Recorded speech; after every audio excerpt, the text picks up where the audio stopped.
At last we meet, Monsieur de Рише. Do you mind if I call you Louis? Please do. Thank you. I wish to apologize wholeheartedly, Louis. I made you cross the seas, and I wasn't even here to welcome you. When I asked you to join us here, it was, of course, in the hope that you would help us find your mother. But an act of horrific violence occurred during the night, and I do not know if this is linked to the disappearance of Sarah.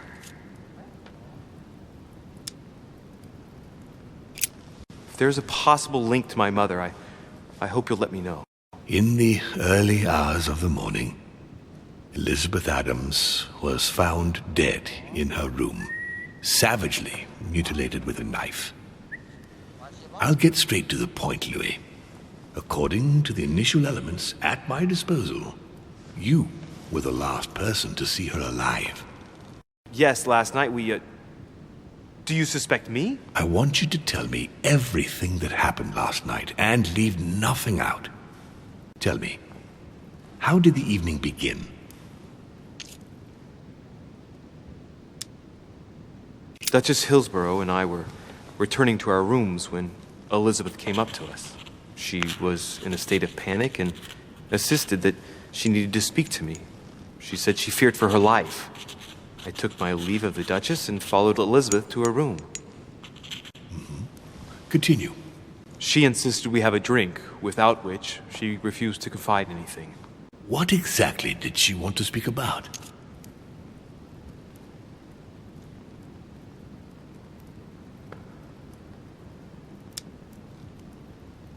She claimed she saw my mother the previous evening on the cliff, if I remember correctly. Interesting. I will send someone as soon as possible. But do go on. I refused to go on drinking with her. She already seemed drunk and her conversation became confused. So then she ordered me to get out. If only I'd stayed. Don't blame yourself, Louis. How could you have known? But thank you for this new information. Louis, I shan't hide the fact that this tragedy puts me in a very delicate situation. I cannot risk upsetting the smooth operation of our next conference. But the case cannot remain unaddressed. I must reassure my guests, and justice will be done. And for that to happen, I must ask for your help. Why is that? You met Elizabeth. You spoke together, I believe. She trusted you. Listen, Louis. Find out who could have committed this murder. I refuse to believe that one of my guests is the murderer. I want to know who is responsible for this. And I trust you. You have my backing. You must stop at nothing. Can I count on you? Of course. How would you like me to proceed? Maybe you could start by going to the scene of the crime. Elizabeth was attacked in her room. Can you tell me anything else about what happened? Now, Louis, I wouldn't want to influence you. Get over there and form your own opinion. Do you have any suspects in mind, my lord? I spent most of the night talking with Sir Gregory and His Eminence Piaggi, so I think you can remove them from the list of suspects. Monsieur Bonaparte and President Washington left the party after midnight, I believe. They were tired and went up to bed. Right. I'll get over there immediately. Thank you, Louis. Now, once you've finished, come back and let me know your findings. I'll be waiting. And Louis, you've got permission to search through the guests' rooms. They've all been notified and they agree.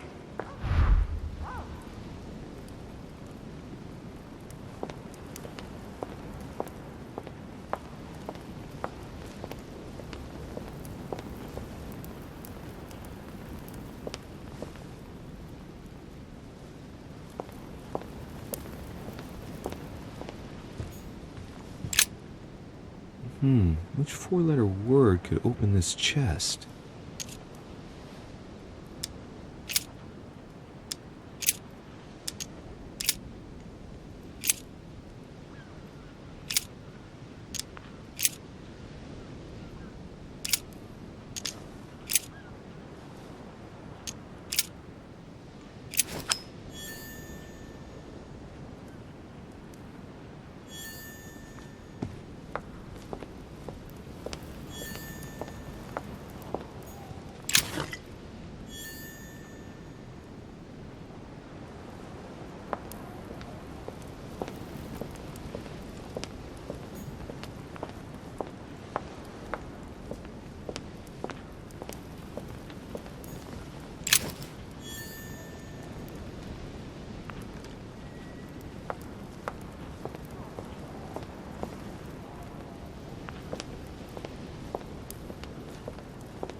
Your Eminence, I imagine that you've heard the news about Miss Adams. What a tragedy, my son. How could such a thing have happened? That's exactly what I'm trying to find out. Did you notice anything out of the ordinary last night? I saw the young French soldier, Bonaparte, I believe, hanging around near Miss Adams' room. But I would not want to get an innocent man into trouble, Louis. It's probably nothing. Not to worry, Your Eminence. If he is innocent, then he has nothing to fear. Do you know why Monsieur Bonaparte was hanging around her room like that? Well, I wouldn't be surprised to learn that the dashing young soldier had become infatuated with a fragile young woman who looked a bit lost. But I don't think he got a very warm welcome. Bonaparte and Adams? But they didn't even know each other, did they? I couldn't say, Louis. But if I were you, my son, I would talk to Monsieur Peru. You remember how violently he set upon Miss Adams. Oh, don't worry. He's on the list of suspects.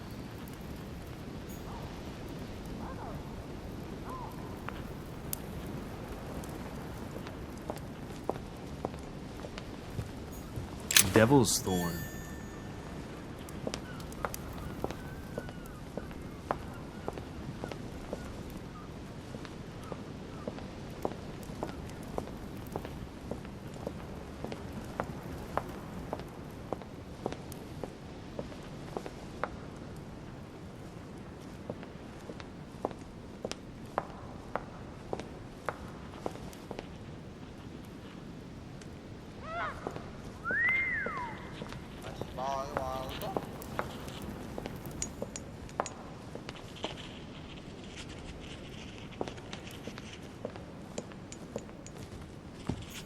Carmelite water.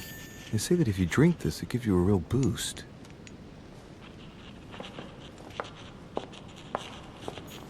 The Nightmare painted by Fuseli in 1781.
Good day, Monsieur de Riche. Mr. Volner, are you looking for anything in particular?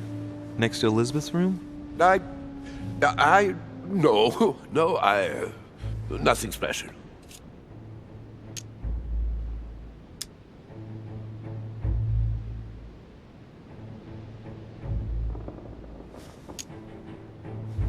I'd have thought this is not really the shortest way to get to your suite.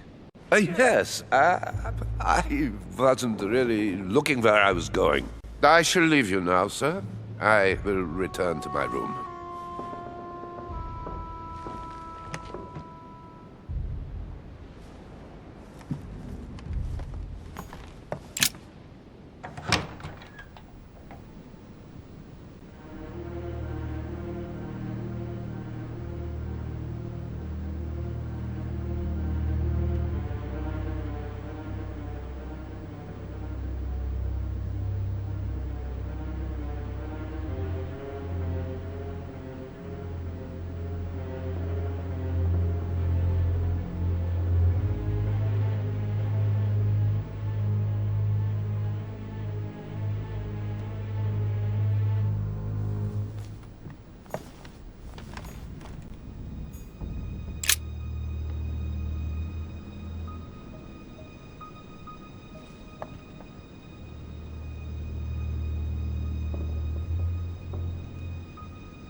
There are numerous marks on the body.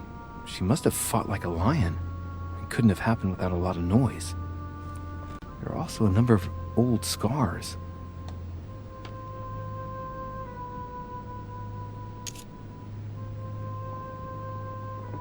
Scarring, ugh. Scarring isn't very regular, but they're mostly from old cuts. Scars are superficial and were made several years ago. She wasn't trying to take her own life.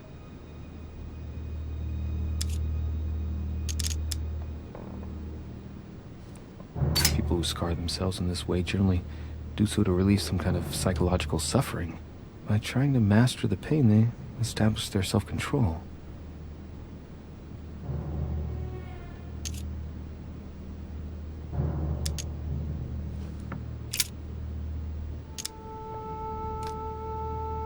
She had the sigillum de Ameth tattooed on her, the symbol of the living God, written in the language of angels, according to believers.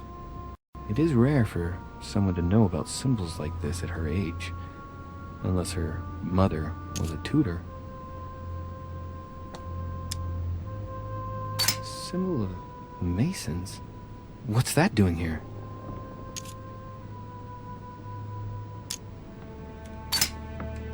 Ancient Greek. Let's see what it means. These are sacred chants intended to protect their bearer. But from whom? Or from what?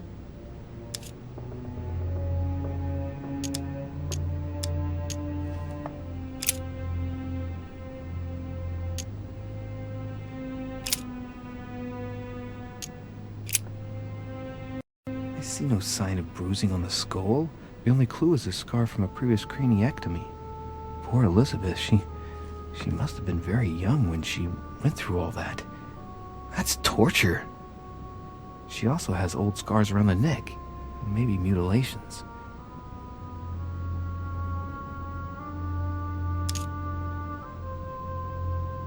She bled from the nose.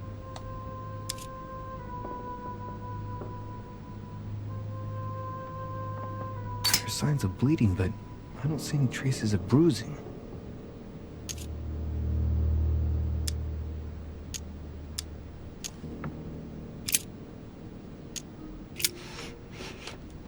What a strange smell.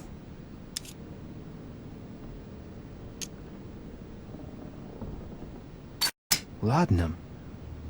Certain courtiers use it to get drunk. If taken in large quantities, it can provoke fits of madness.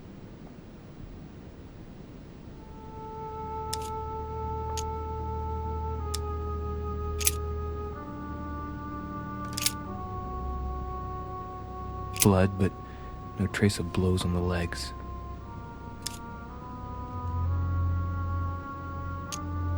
More tattoos, similar to those on the rest of her body.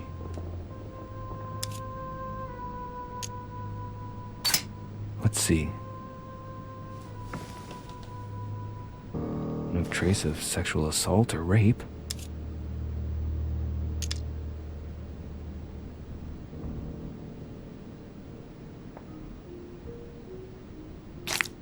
The direction of the blood streaks caused by the wounds to the thorax show that she was standing when she lost blood.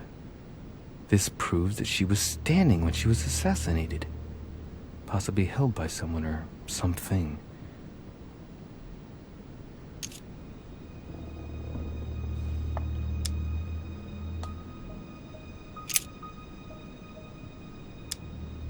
I count no fewer than 9 wounds on the thorax, with a lot of blood. On first sight, I'd say that's what caused her death.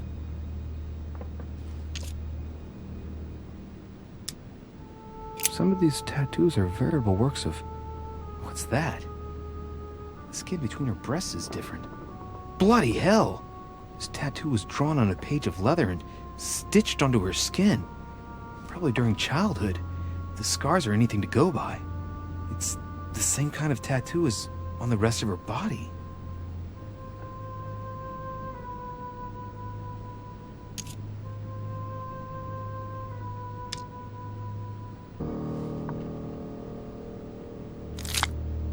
The wounds are clean and look like they've been inflicted by a sharp object.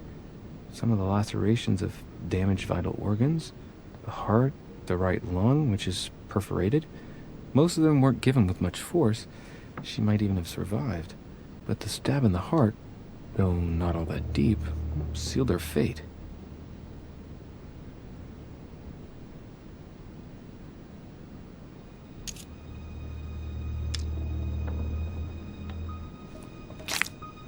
It looks as though the wounds were inflicted from a precise angle.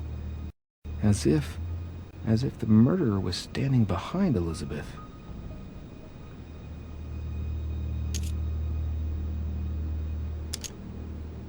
Some of these tattoos are veritable works of... What's that? The skin between her breasts is different. Bloody hell! This tattoo was drawn on a page of leather and stitched onto her skin. Probably during childhood. The scars are anything to go by. It's the same kind of tattoo as on the rest of her body.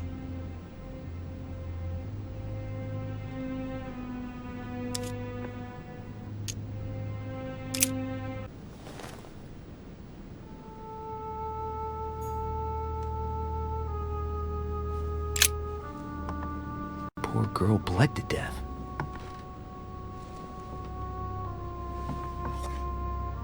Whoever left that footprint has boats for feet. That's at least a size 15. Where's a size like that here? Peru? Washington, maybe.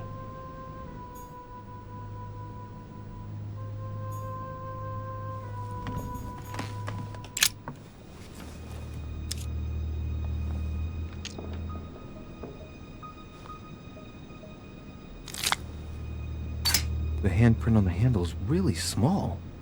I can't imagine a man with a hand that size. It must be from a woman's hand.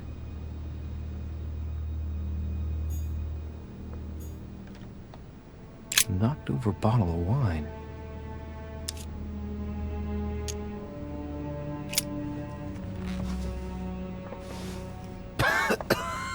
Same thing Elizabeth served me last night. Still just as disgusting. I don't know what's happened to this wine, but it's undrinkable.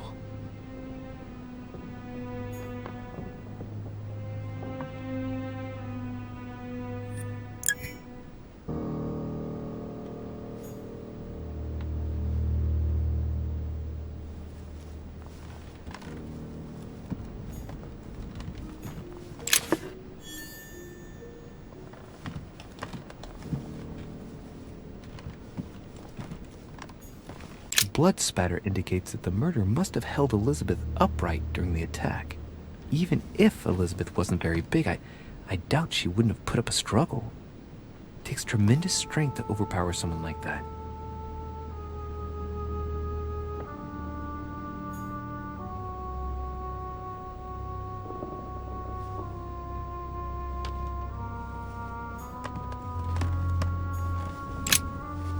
Vials of laudanum.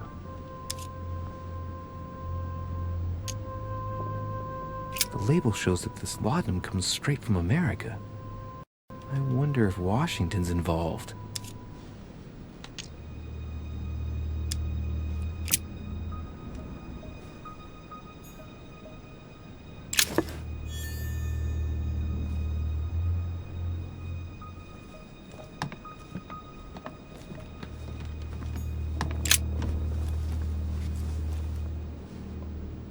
Clock stopped at 3:54. If it was smashed during the murder, then I've just established the time of the crime.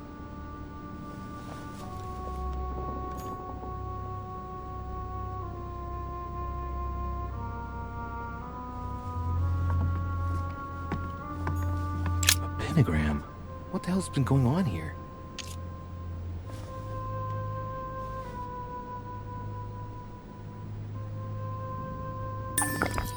I wonder if Elizabeth's death has anything at all to do with this pentagram.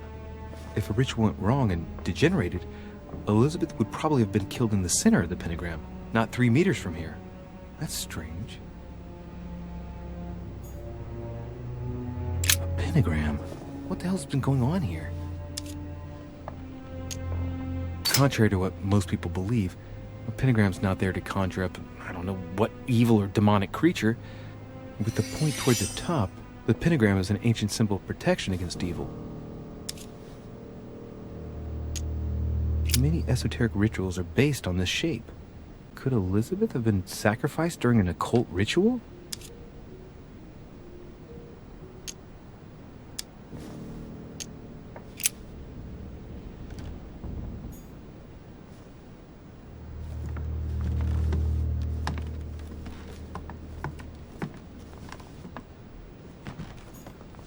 A notebook written in Elizabeth's handwriting.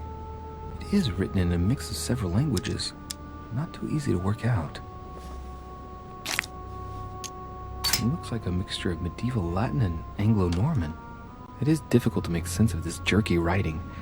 I can make out some passages, though. He's coming. The demon is upon me. He's coming back to kill me. There she is. Death has come to finish me off. I've just run into her son. That was her last entry. What tortured writing.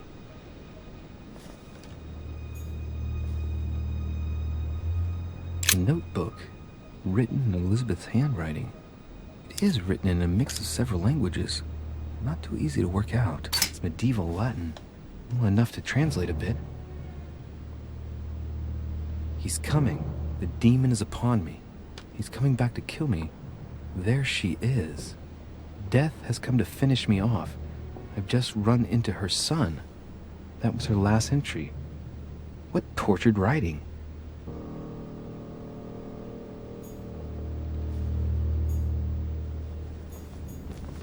August 24th, 1792. Elizabeth. June 11th, 1791. My dear Elizabeth.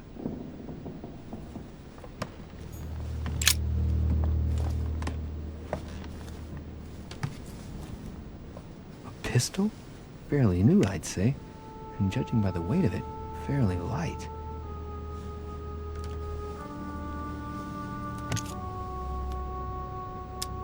A tribute engraved on the barrel to the liberators of France. There's a few dried traces of blood on the grip. Difficult to know for sure how they got there. It's extremely well maintained. The barrel is perfectly clean. It isn't loaded, and well, there's no traces of gunshot residue. I'd conclude that it hasn't been used recently. Right. I shall have to find its owner.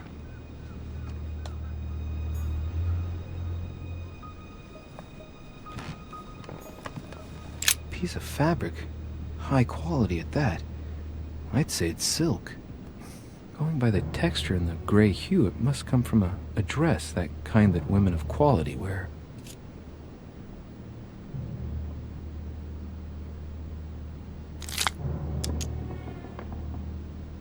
It's a travel dress. The silk has been lightly waxed to protect it from bad weather. And I know the very woman who came up with the idea, given all the traveling she does. My mother. God help us. Why did she come here in the first place? The material appears to have undergone abnormal wear and tear. She must have been scouring the countryside, and that doesn't look good. Piece of fabric, high quality at that. I'd say it's silk. Going by the texture and the gray hue, it must come from a dress, that kind that women of quality wear. The color doesn't correspond to Emily's black outfits, and Elizabeth doesn't have anything quite like this in her wardrobe. Let's take a closer look. It's a little dirty. It must come from the bottom of the dress where it touches the ground. I recognize that moire pattern. It's the same as the travel dress my mother was wearing when she left. But why the hell did she come into this room?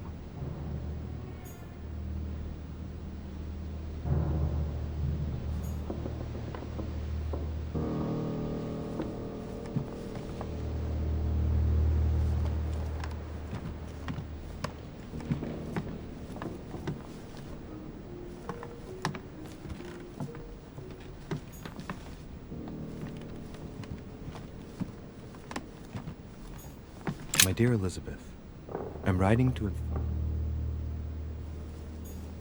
Has Sir finished with this room? Do you know who could have made such a mess of this room? Miss Adams, sir. We were given orders to leave the room as it was, so as not to rush her. Did she have a fight with someone to get the room into this state? Not that I know of, sir. Miss Adams would sometimes throw a tantrum, during which she would destroy anything that came to hand. Lord Mortimer told us not to enter the room. Thanks for that information. You are welcome, sir. Has Sir finished with this room? I know enough now. Thank you. Very well, sir. Sir may return whenever need be. I shall guard the door.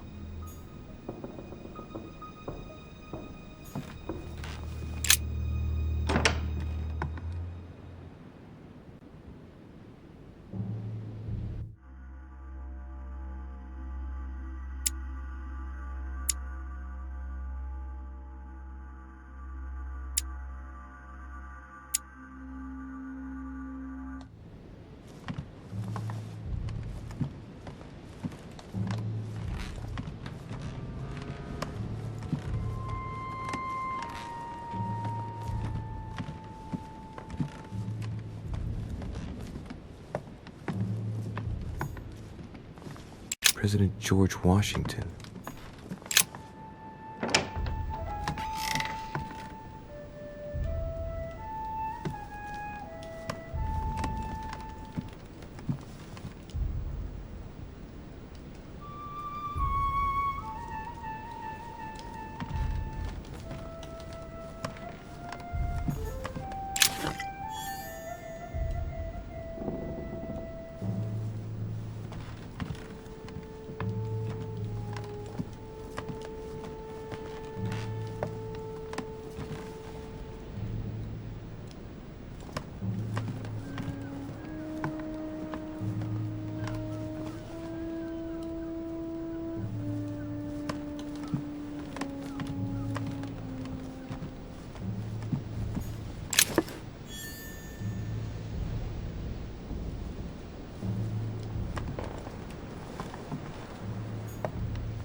Portrait of George Washington.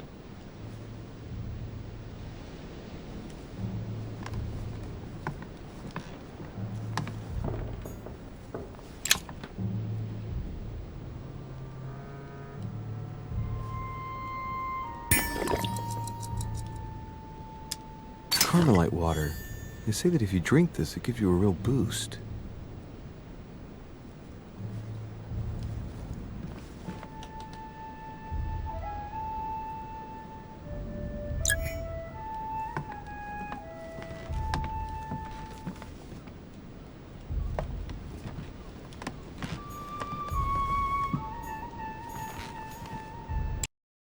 It looks like a note between Emily and Washington about trade deals.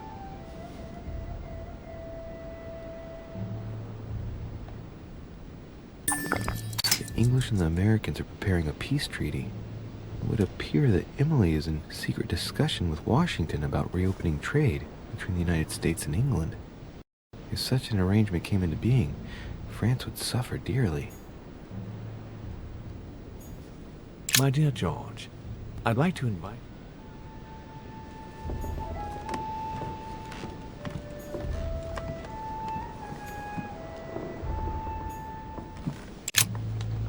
Greetings, Louis. Mr. President, you can guess why I'm here. Of course. Lord Mortimer has sent me to ask you a few questions about last night. It's... How am I going to tell Elizabeth's father that she's dead? I know, Mr. President. I shall endeavor to find out the truth about this tragedy. I must ask you to help me, though. Please. Find the degenerate pig who did this, Louis. Tell me, Mr. President, had you spoken to Elizabeth since your arrival? You know her father. You thought she was dead. No, I didn't. And I believe I'll be taking my remorse with me to my grave. I wanted to, but I didn't know where to begin. You can't blame yourself. You couldn't have known that her days were numbered. Were you aware that Elizabeth took laudanum? Yes, she came to ask me for some. She had finished her reserve, I believe. Did she tell you why she was so desperate to get some, Mr. President? She said she had terrible migraines that wouldn't go away. More likely for the voices she heard, not the migraines. Were you aware that Elizabeth took laudanum? Yes, she came to ask me for some. She had finished her reserve, I believe. Do you take it regularly, Mr. President? Unfortunately, I do, Louis. I still suffer from a terrible toothache, and it's not likely to get any better. It's just for that, then? Old age, my young friend. I don't wish it upon you, but you'll soon see. At my age, it's rare to have no problems in that domain. And do you take a lot? A moderate amount, Louis. Only the dosage indicated on the prescription of my doctor.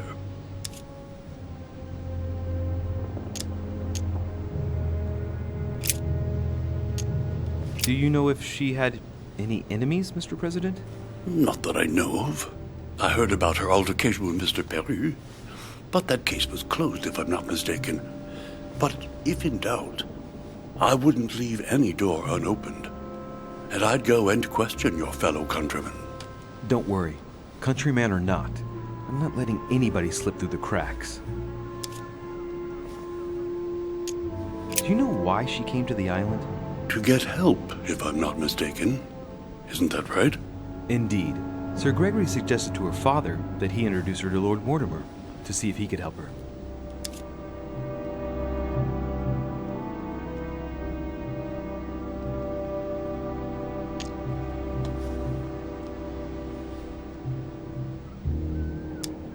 Yes, Lord Mortimer has a talent for healing, apparently. I'm not surprised Sir Gregory advised her to come. Agreed.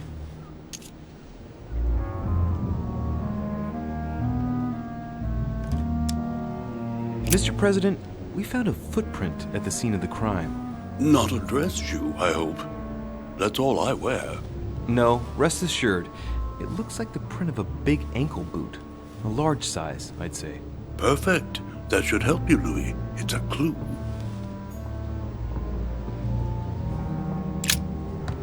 Greetings, Louis.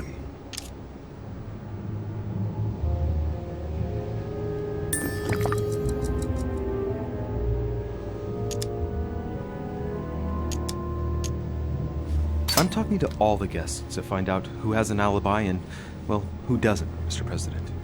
Can you tell me what you were doing last night so that I can strike your name off the list? I spent the night right here, reading. All night? Exactly. Emily stopped by in the middle of the night, you can ask her. She wanted to talk about some business we have in common. Anything whatsoever to do with Elizabeth? Not at all, Louis. A business matter.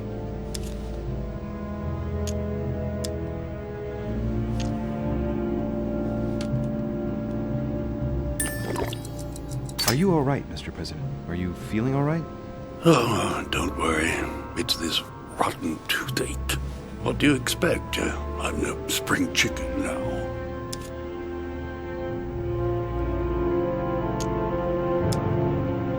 I shan't keep you any longer, Mr. President. Feel free, Louis. If there's anything I can do, just ask. Thank you, Mr. President.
Tending children at the orphanage in Harlem. I find it a little hard to understand this painting choice. King George III in coronation robes. Nice touch for the room of an English duchess.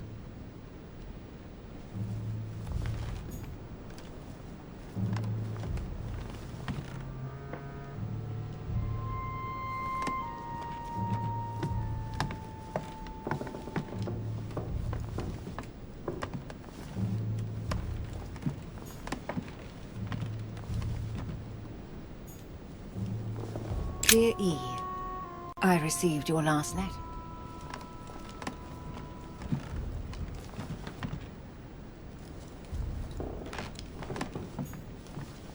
The Lady's Waldegrave by Reynolds, painted upon the request of the Waldegrave family, in an effort to find them a husband. Displayed like meat. It's disgusting.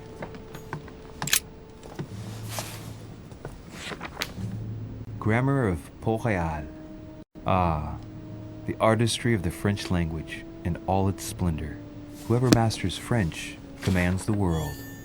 At least une partie of it.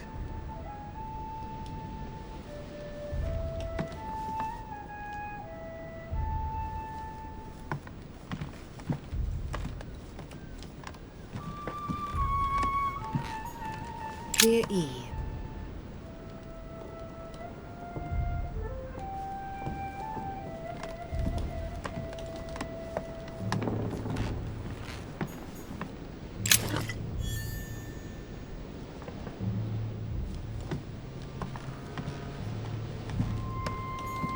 A letter from William Pitt the Younger, addressed to Emily. He's the present Prime Minister of the United Kingdom. Emily has indeed some powerful backers. Madam, thank you for consoling the Queen.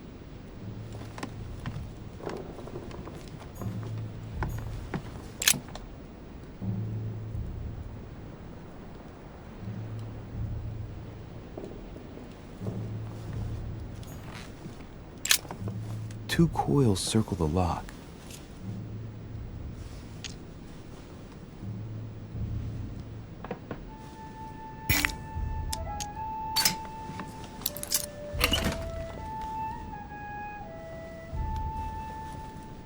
Dear Gregory, thank you for the information. I've managed to find out about the names you gave me. George Washington is a man you can trust. In spite of his obvious talent for politics, he has remained upright and honest. All right. I've retrieved everything.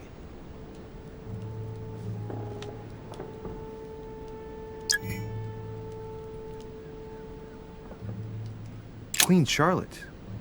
All the royal family of England is there from what I can tell. The letter from William Pitt the Elder, addressed to Emily. He was the English Prime Minister. This letter dates from 15 years ago now. Madam, I shall never thank you enough. A devil's thorn, to be used to uncover the best disguised traits.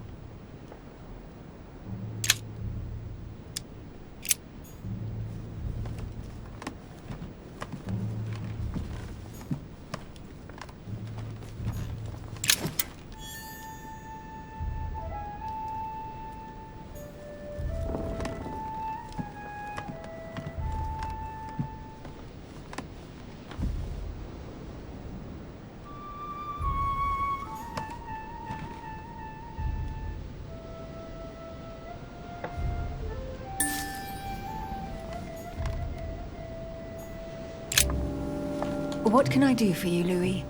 I've come to see you about last night's tragedy. Did you hear anything about what happened to Elizabeth? Yes, we all did. Rumors spread quickly, you know. How awful. I didn't know her well, but I hope at least the poor thing didn't suffer too much. Death came quickly. You can be assured of that. If such a senseless act can happen here, then none of us is truly safe anywhere. Lord Mortimer must be mortified that one of his guests could have committed such an act, don't you think? He is indeed very upset about it. It's only natural after such a violent murder. Violent? What do you mean? Elizabeth was stabbed 9 times. Oh my God, Louis. How awful. The murderer must have had a serious grudge against her to set upon her like that. It must have been a crime of passion. Do you know what happened exactly? In fact, Lord Mortimer has asked me to look into this case, Emily. Really? Are you Lord Mortimer's snoop now? I'm doing it for Elizabeth, not to please Mortimer. Good for you. Quite right, too. Have you found out anything?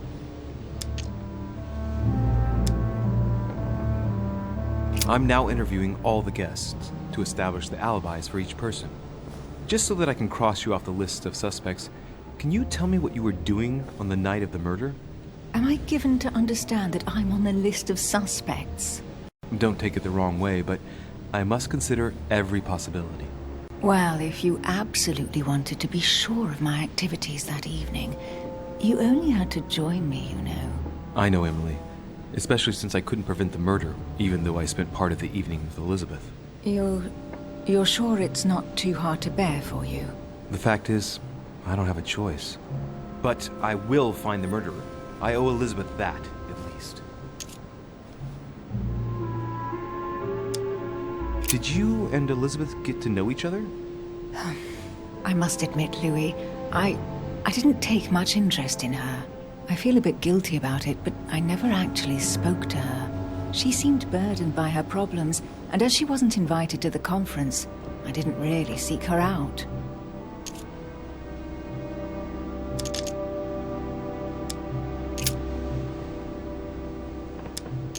I hear you were in discussions with the Holy See.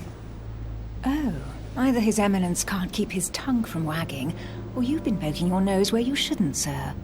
Even so, Emily, you're raising a royalist army. That's no small matter. And you are straying from the subject.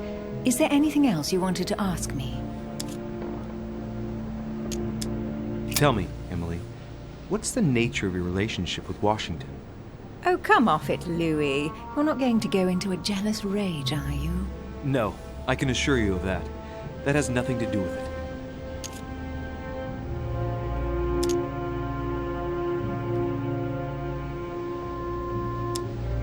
It doesn't really matter. Look, Louis, the President and myself are working on a number of commercial contracts. Nothing overly exciting. You're lying, Emily. If these agreements come into being, they'll break Franco-American alliances for the greatest benefit of England. In order to know.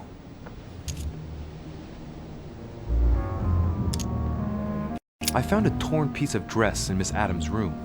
Gray silk. Where's it from? That's what I'm trying to find out. The color doesn't match any of Elizabeth's dresses, but I might not have found all of her clothes yet.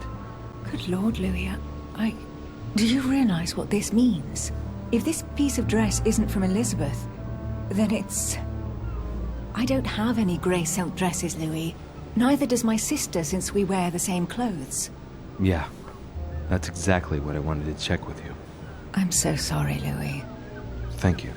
Are you all right? You know, I'm sure there's a good reason why your mother was at the scene. Thank you, Emily.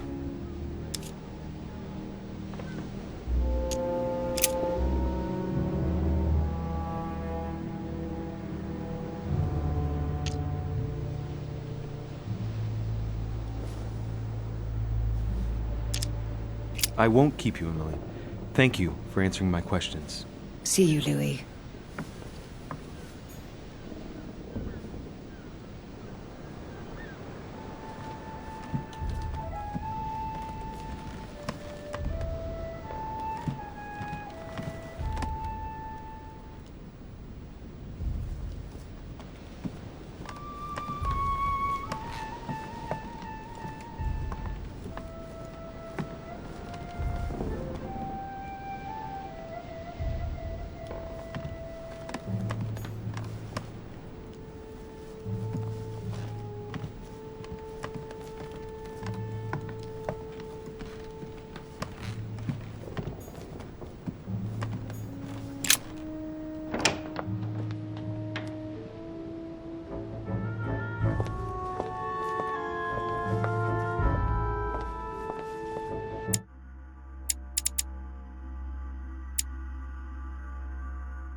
Duke Manuel Godoy.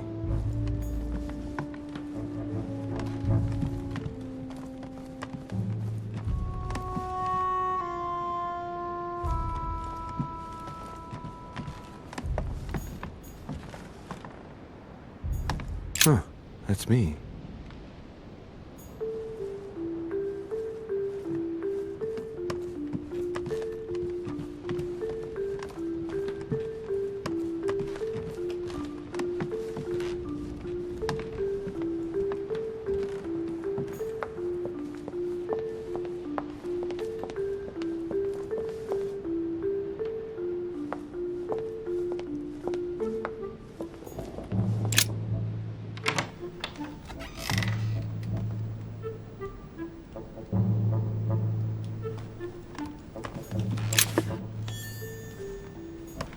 The Prince by Machiavelli.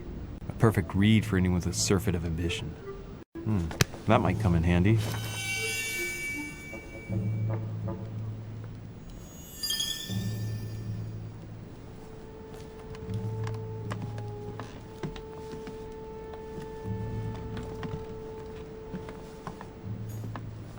The Battle of Alexander at Issus, or How Alexander the Great Triumphed Over King Darius.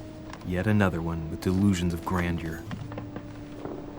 A bicorn decorated with a cockade. It must belong to a French soldier.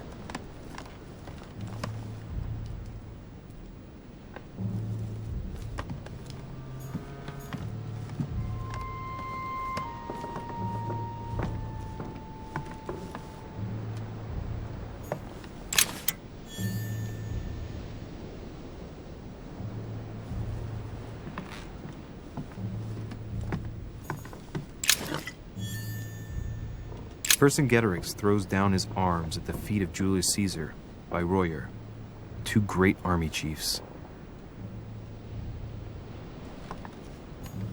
My dear Napoleon, as previously agreed, I would like to... There's just one holster in Bonaparte's gear, and the pistol is missing. On the other hand, his cleaning equipment is in mint condition. That's typical of the soldier in him.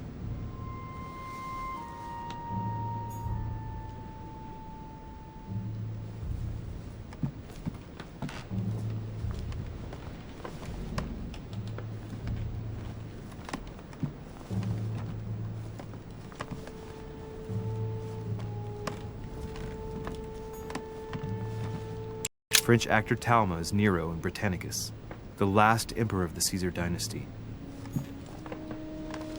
Amber crystals.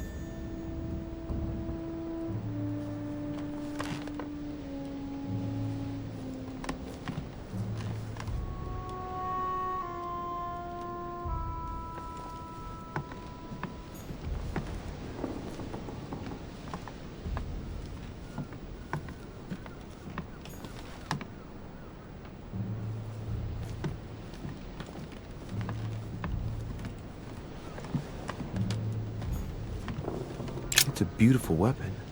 A lovely damask blade. It's marked with the initials of the manufacturer in Versailles.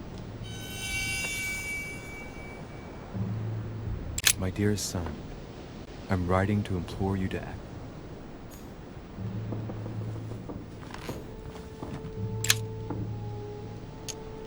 Carmelite water. They say that if you drink this, it gives you a real boost.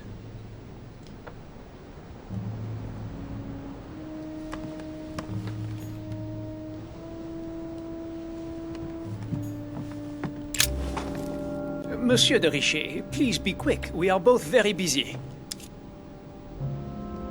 Did you hear about young Elizabeth? Indeed, it is deeply regrettable. Lord Mortimer asked me to... I know. You no doubt want to know my alibi. I spent the night downstairs playing cards. Can you tell me who was present at the game, please? Well, there were Lord Mortimer, President Washington, and Sir Gregory. Thank you. Ah, and His Eminence Piaget as well. Excuse me, I nearly forgot him. Poor soul. Did any of you leave during the game? Not that I know of, monsieur. I didn't exactly spend my time noting the other guests' comings and goings, but I don't think so. Thank you. Did you notice anything unusual during the evening? Nothing at all, except the luck of the devil of Lord Mortimer and Sir Gregory at cards. Did they win much? Oh la la, monsieur, they cleaned us out more like. But I plan on getting it all back before we leave. What time did the game end? I can't say exactly.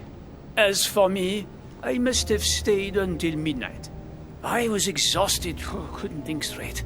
So I preferred to go up to bed. On your way up to bed, did you notice anything out of the ordinary? No, not in the least. The whole manor was sound asleep. Not really. No.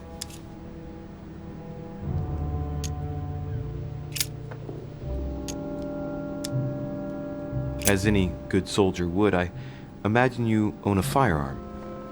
May I see it? Oh, well, if you really want to, here is my pistol. Don't worry, it is not loaded. Do you have several of these? In Corsica, oui, but not on me when I am traveling. Only a bandit would carry such an arsenal. Thank you. Someone saw you not far from the victim's room. Can you tell me what you were doing exactly, please? I can tell you that someone is an idiot. I wanted to warn her to be careful. You see, on the night of my arrival, I saw someone leaving her room in haste, and I wanted to speak to her, to warn her. Unfortunately, the young lady slipped through my fingers each time. Now I know why. She had every reason to be worried. What an idiot I was not to insist. I could have helped her.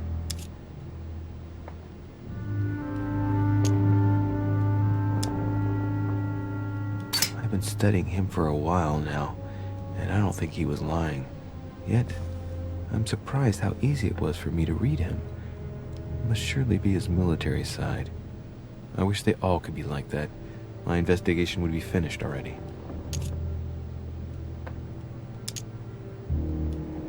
Someone saw you not far from the victim's room. Can you tell me what you were doing exactly, please? I can tell you that someone is an idiot. I wanted to warn her to be careful. You see, on the night of my arrival, I saw someone leaving her room in haste, and I wanted to speak to her, to warn her. Unfortunately, the young lady slipped through my fingers each time. Now I know why. She had every reason to be worried. What an idiot I was not to insist. I could have helped her. Were you able to recognize the prowler? Unfortunately not, no. It was dark, and Lord Mortimer was waiting for me. I was not really paying attention anyway.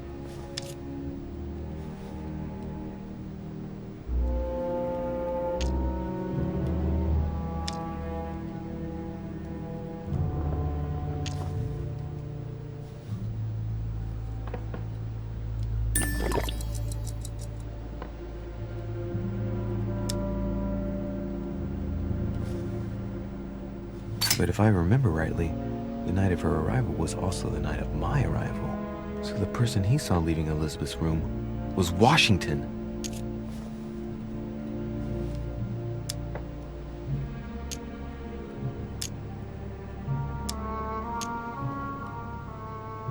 Were you able to recognize the prowler?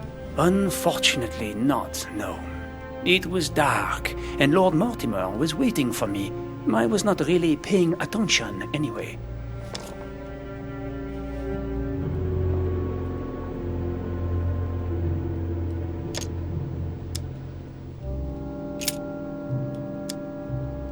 Well, have we finished, monsieur? Exactly. Thanks again for all your answers. Good day.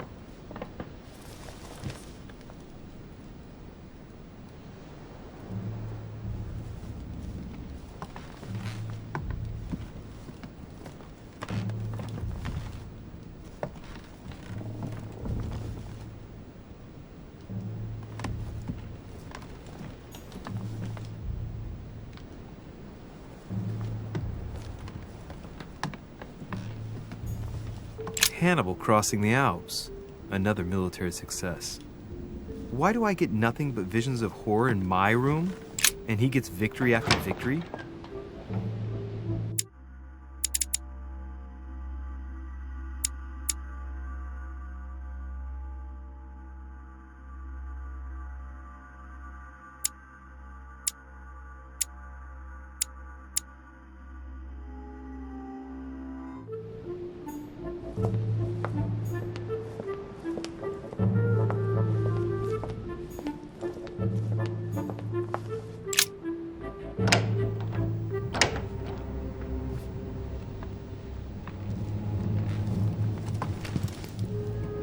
What do you want from me, Riche?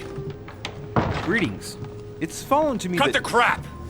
Get to the point. We both know why you're here. And have you got anything to tell me? What does it matter? It's too late anyway. Do what you have to do and get out.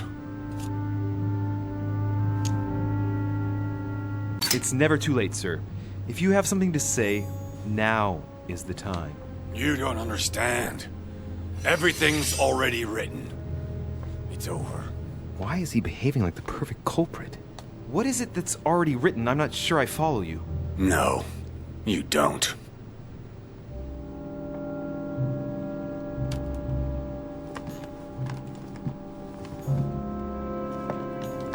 A cache. A pattern with 4 circles.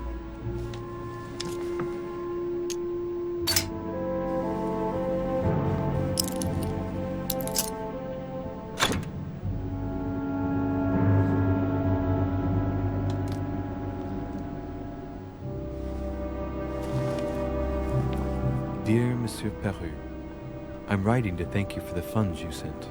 These funds will be crucial for the renovation of the western wing of the orphanage. The children you sent are doing... I have no space left. I'll retrieve it later. Dear Monsieur Peru, I have no space left. I'll retrieve it later.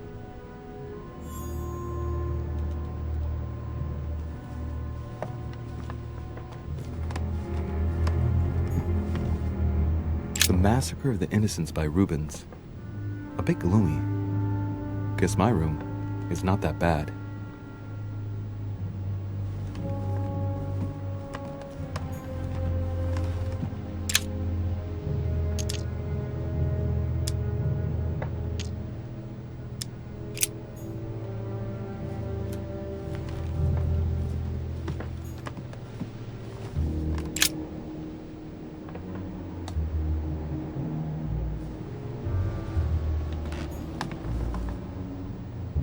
Massacre of the Innocents, but by Van Harlem. I think that Mortimer likes to play mind games with his guests.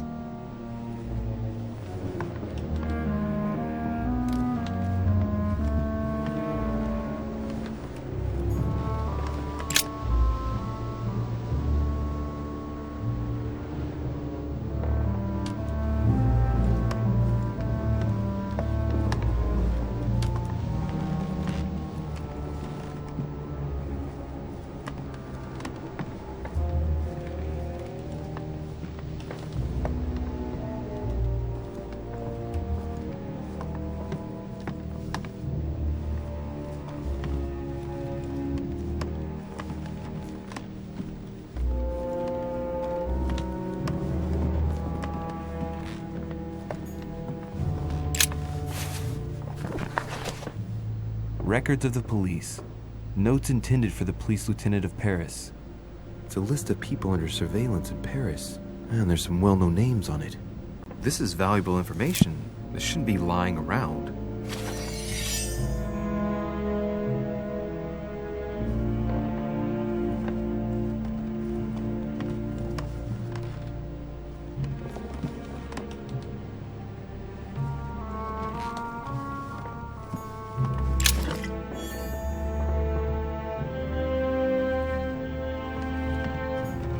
Dear friend, please come and join us.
Great, honey.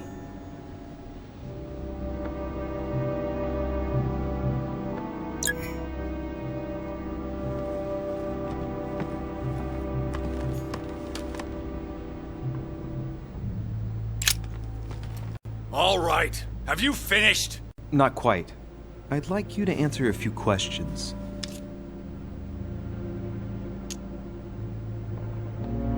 I know you were at the scene. We will save a lot of time if you just tell me what happened. You know nothing at all. Enlighten me then. For now, I have your footprint in a pool of blood. That's right. The only thing you can prove is one of my boots was at the scene. Congratulations. You've wrapped up the investigation.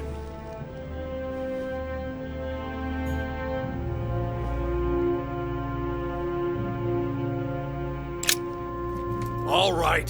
Have you finished? Not quite. I'd like you to answer a few questions. You were armed the night of my arrival. Can I see your weapon? No. You do realize you're not helping, don't you? You're making it worse for yourself. I'd like to talk about the letter you're writing. What woman is it addressed to? Who says it's a woman? I'm not saying any more. There's no point you insisting.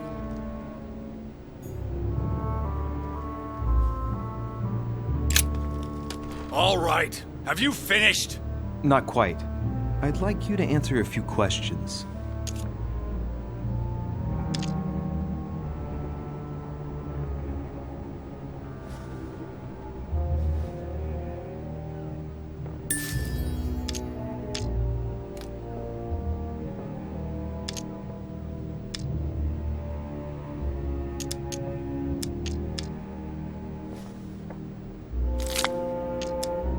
Let's get right to it. Are you Elizabeth Adams' murderer? That is for you to prove, if I'm not mistaken, boy. You weren't expecting me to do all the legwork for you, were you? Lazy man.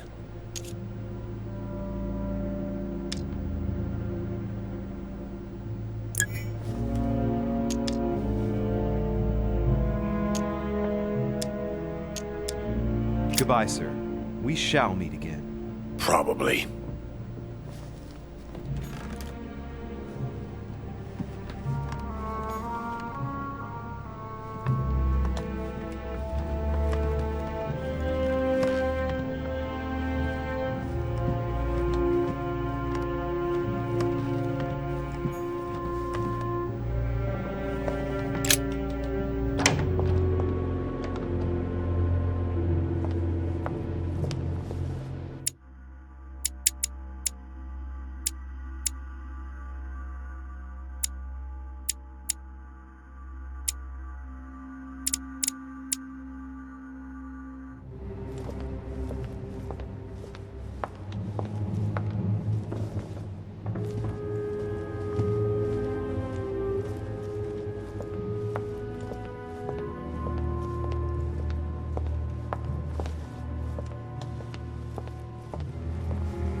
Sorrows of Young Werther.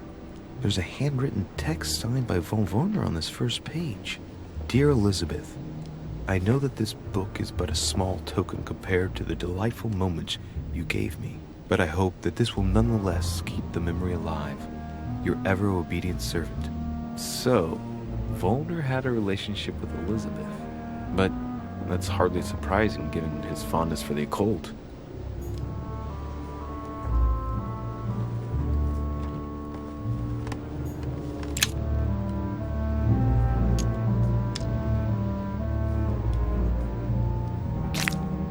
Golden elixir.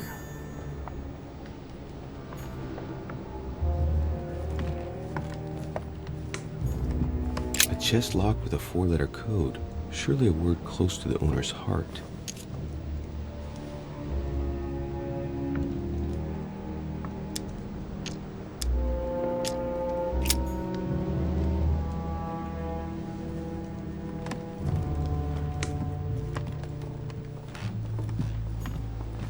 The Sorrows of Young Werther.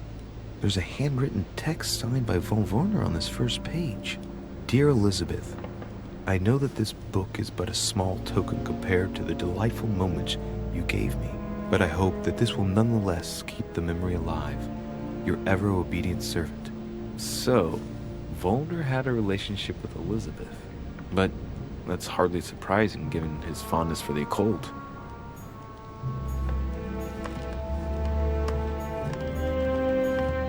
A table of alchemical symbols. Someone circled the zinc symbol.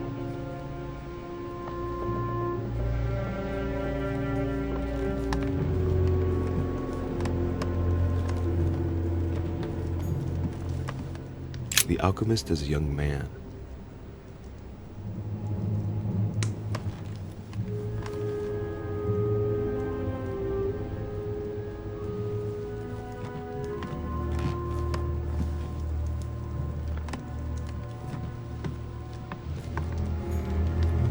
A chest locked with a 4-letter code, surely a word close to the owner's heart.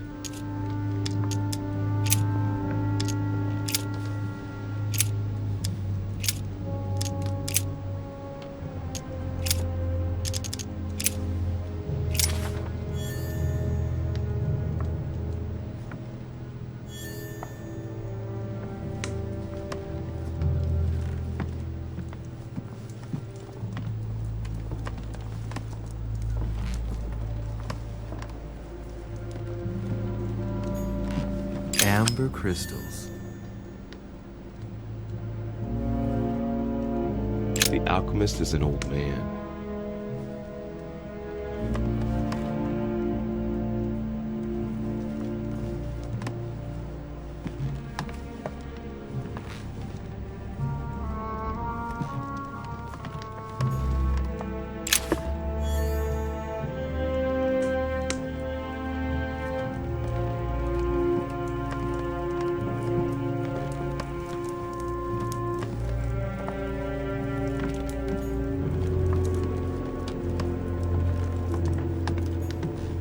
A drachma.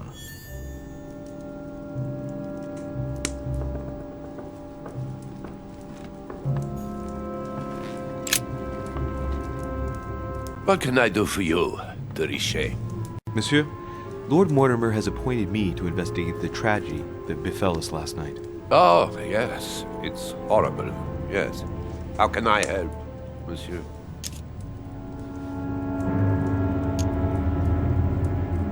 Where were you last night? In my room. I read a few ancient manuscripts before going to bed. But I didn't stay up long. I was tired. Thank you kindly.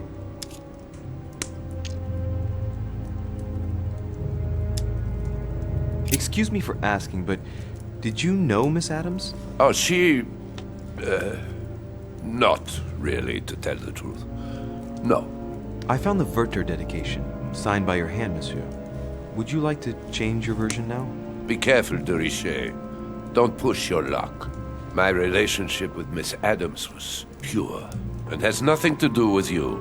Well, continue playing the detective as you see fit. But if I find the bastard who did that to Elizabeth, I will... Yes! I would have preferred a simple response, but I see I have my answer now.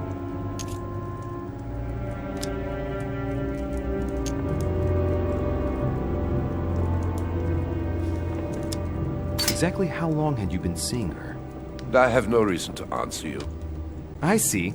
Is that what you want me to tell Lord Mortimer when he asks what I found out?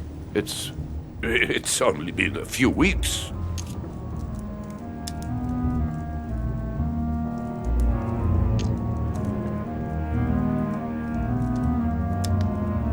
I get the impression that your romance was over. Am I right? So? What does it matter to you? I would never have attacked her, if that's what you're insinuating. Who put an end to the relationship? You or her? It was her. It was her. But what does that matter? We both agreed.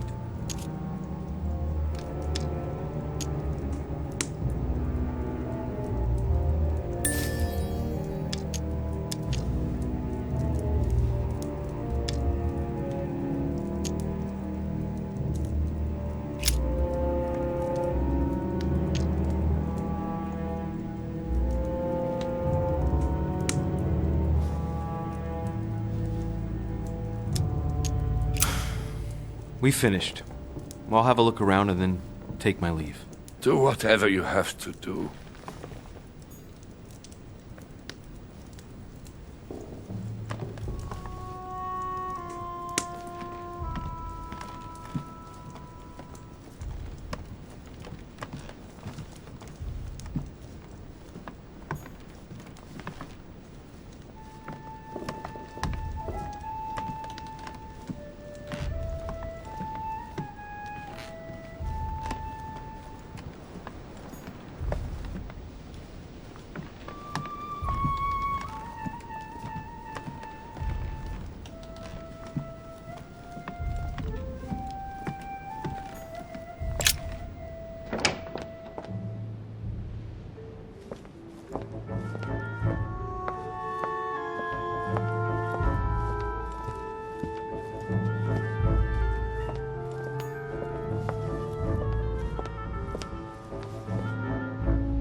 President George Washington.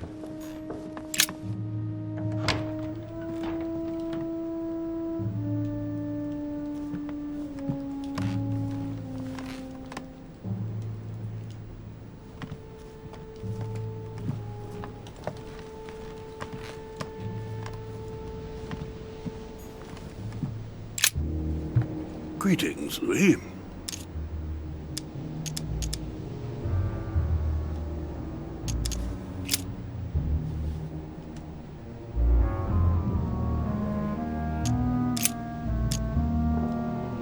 Tell me, Mr. President, had you spoken to Elizabeth since your arrival? You know her father. You thought she was dead. No, I didn't. And I believe I'll be taking my remorse with me to my grave. I wanted to, but I didn't know where to begin. You can't blame yourself. You couldn't have known that her days were numbered.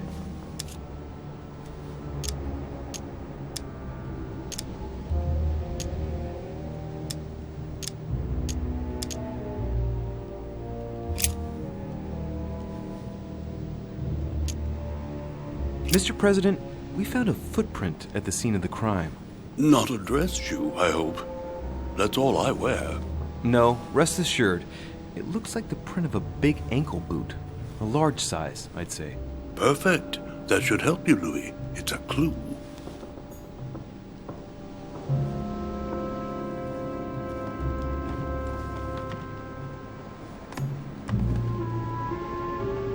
My dear George,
Map of Vermont.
Huh, that's me.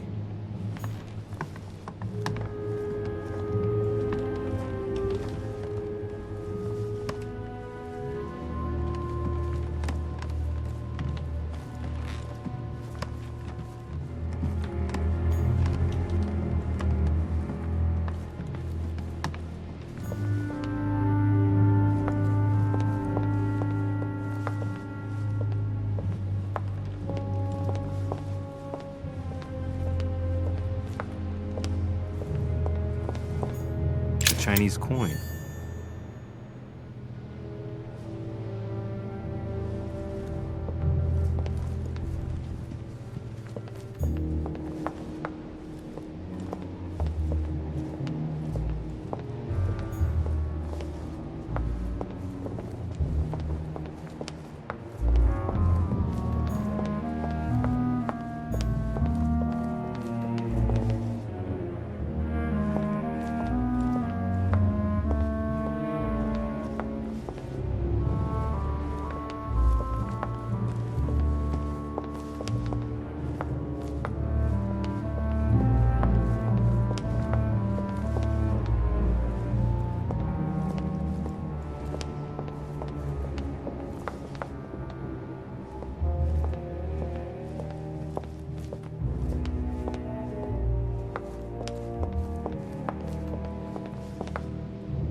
How can I help, monsieur?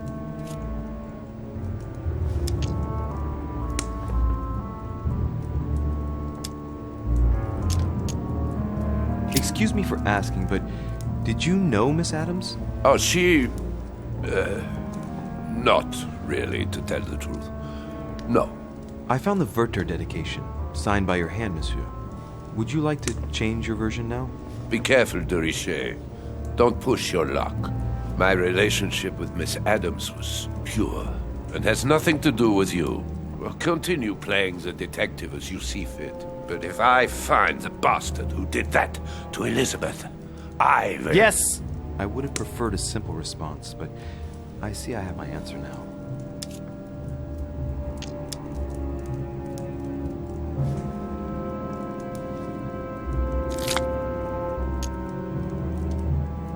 Please, tell me a little more about the nature of your relationship. That is a personal matter, monsieur. Yes, that is true. So, tell me. All right. It was passion. That's why we couldn't stay together. It scared her.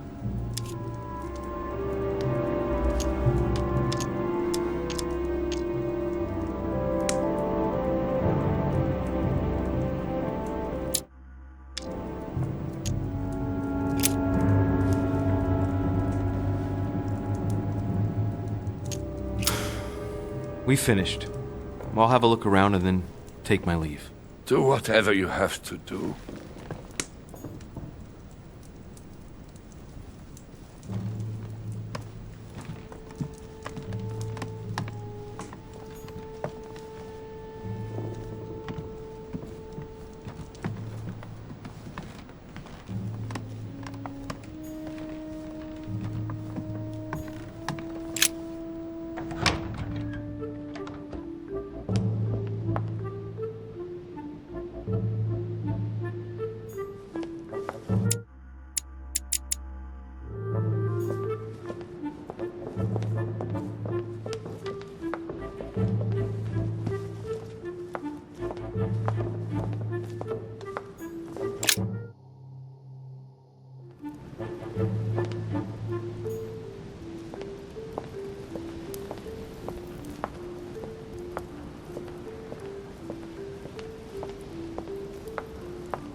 I've come to speak about the findings of the investigation, my lord. I'm listening, Louis.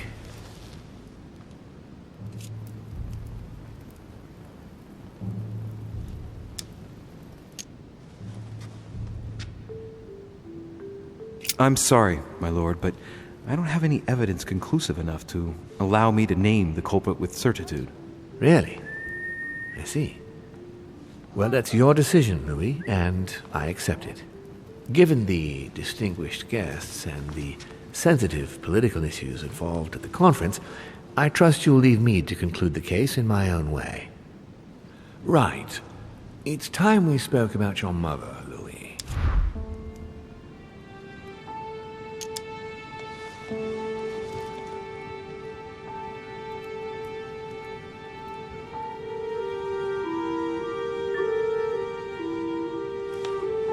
She seems to be making every effort to steer clear of your guests. What do you mean? For the past few weeks, my mother's been playing cat and mouse, if you will. I don't know why, but it wouldn't surprise me to learn that she's trying to avoid someone. The question is, who? And in your opinion, would she be the cat or the mouse?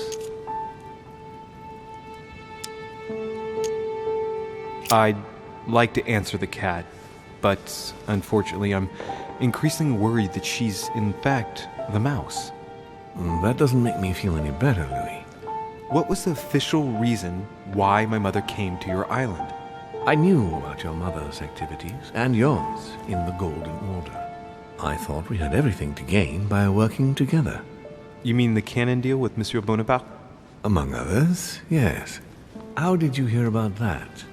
Monsieur Bonaparte came to speak to me about it yesterday, during lunch. I see. So impetuous. He was supposed to let me speak to you about it first. Our friend Napoleon desperately needed financial backing to properly equip his army. I took it upon myself to back him because I have a firm conviction that he can go far. We shall see. However, there's one thing that surprises me.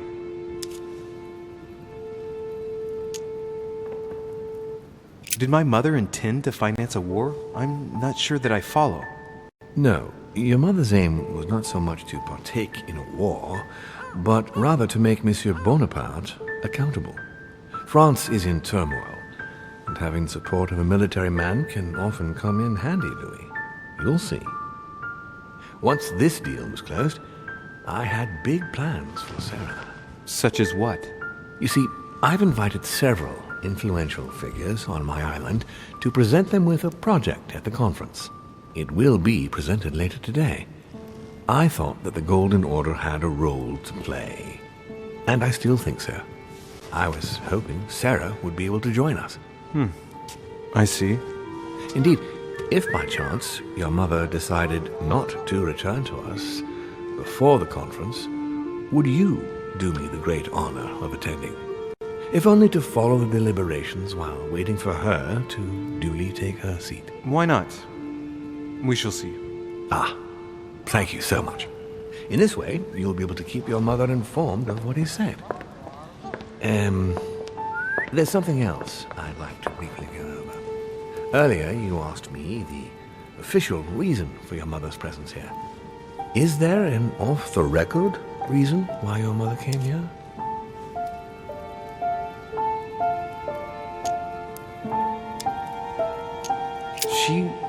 She was looking for someone. What do you mean? In Paris, we were working on a smuggling case to do with occult objects. We had just arrested a dealer who intended to go to you to meet a buyer. My mother was here to find out to whom he intended to sell his stolen treasure. Oh. What was the name of your dealer?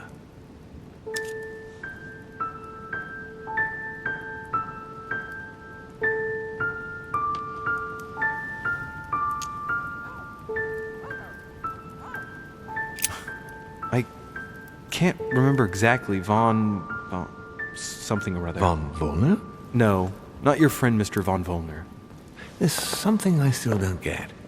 In your opinion, why would your mother remain in hiding over several weeks?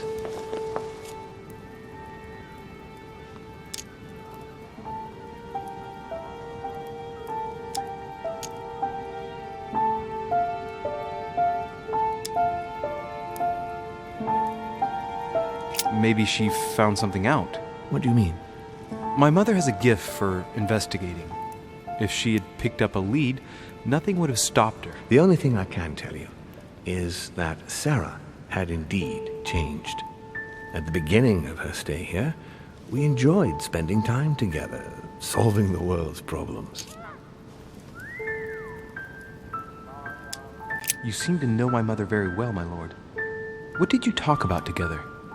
Oh, as soon as we had a little free time, we liked to share points of view about practically any subject. We would find ourselves embarked on interminable discussions that could go from Monsieur Blanchard's flight in a hot air balloon to the Treaty of Jassy, or the adoption of the metric system in France last year, or even Mr. Eli Whitney's invention in the United States.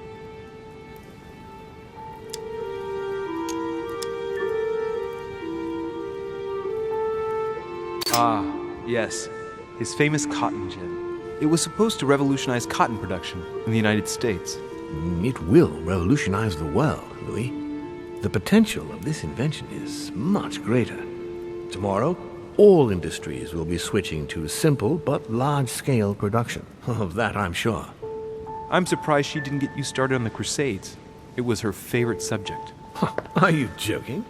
Sarah and I spent entire days together reliving them. It so happens that the Crusades are also my subject of predilection, especially the third. My ancestor distinguished himself brilliantly during the siege of Saint-Jean d'Acre.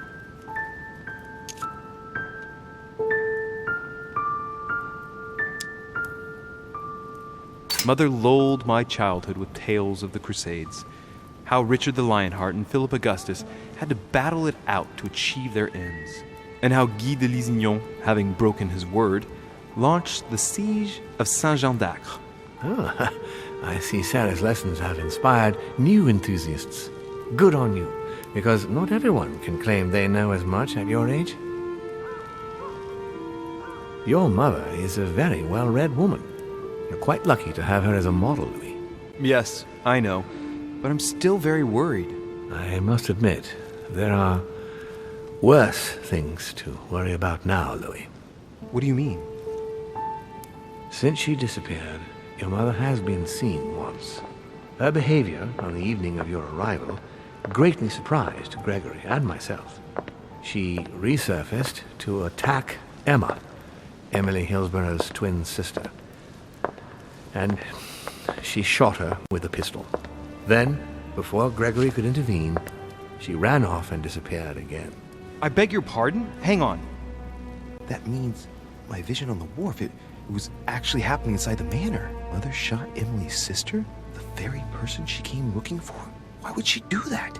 Excuse me, but between that and the childhood of Lady Adams, it's all a bit much for me to cope with.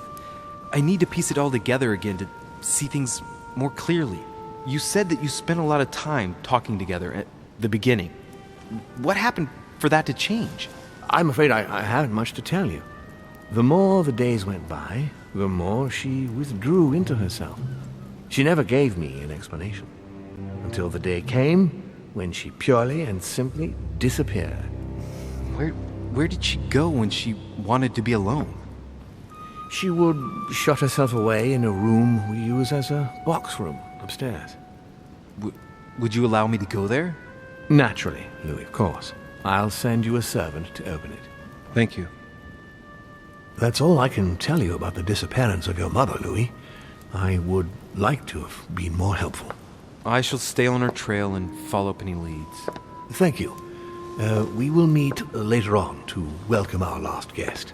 In the meantime, I shall get someone to open the box room upstairs for you. Thank you. The room is just opposite Mortimer's study.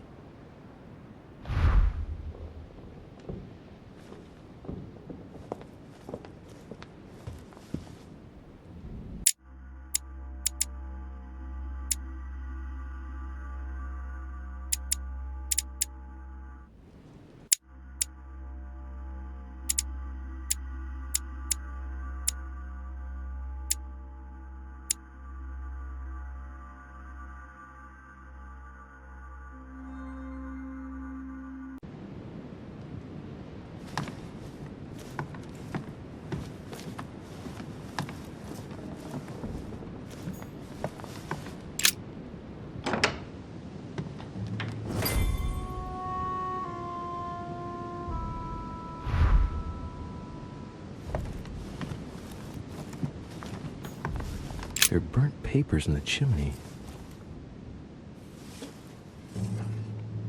There's a legible fragment left. Hey, I recognize my mother's handwriting. She says, we must find a safer way to communicate. Someone is on to us. Trust in my faith in the man with the sword. So Mother had an accomplice here. Who could it be? Who could she be suspicious of? I must find the next part. Faith, sword. I recognize her love of riddles there.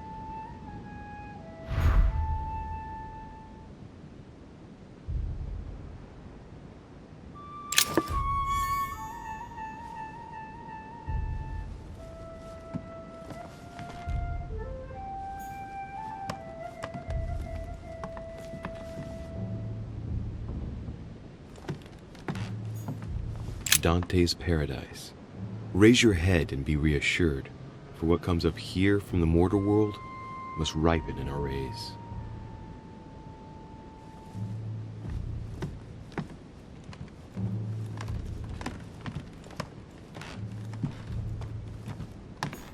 A Bazant.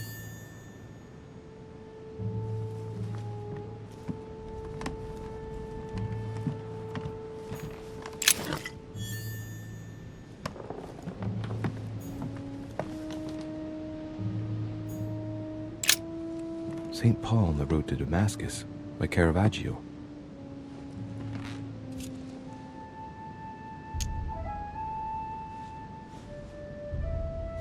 Caravaggio attained a magnificent command of black and the play of colors too. Paul facing an ordeal, the curtains of his illusions being raised, and receives the light from his Savior.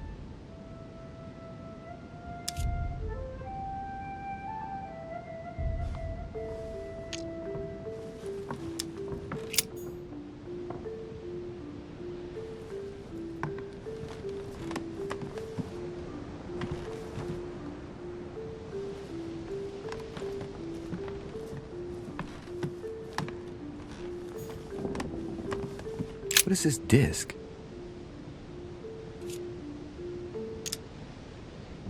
Oh, that reminds me of the ones my mother collects. It's magnetic.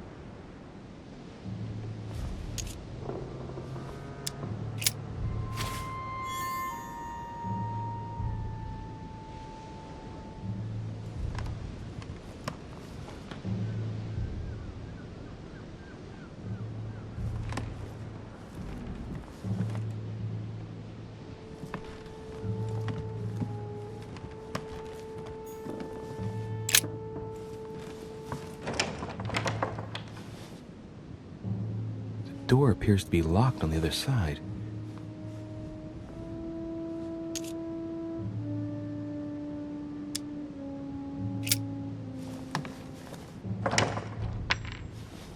I think I heard something fall to the ground. A metallic sound, like a key falling to the floor. We'll see if it works.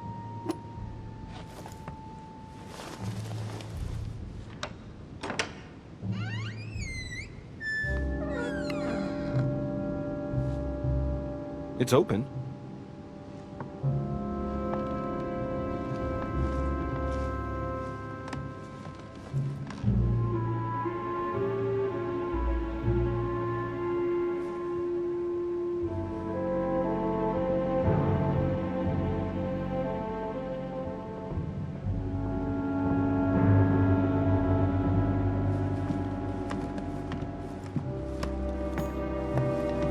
Chest with the occult symbol representing air.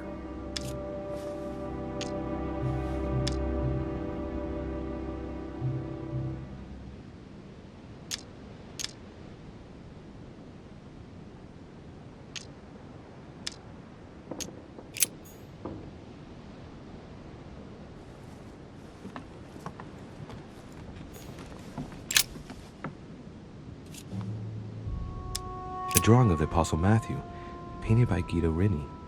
He's represented as writing the word of the Lord, transmitted by the Holy Spirit, who appears here in the guise of an angel.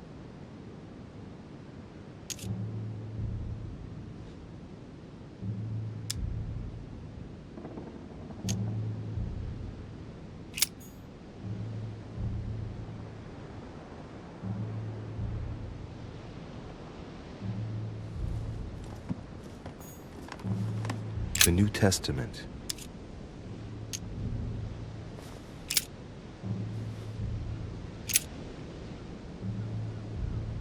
And it came to pass in those days that Jesus came from Nazareth of Galilee and was baptized by John in Jordan.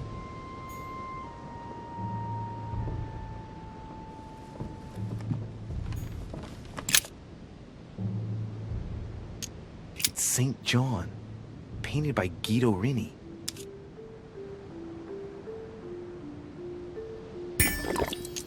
St. John is known as the youngest of Christ's apostles, when we often give credit to St. John for having written about the apocalypse in the last book of the Bible.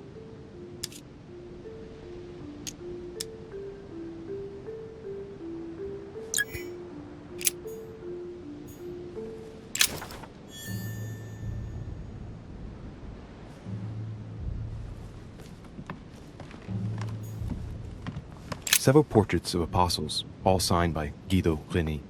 It looks like someone touched this commode recently. There are fingerprints on the sheets and in the dust.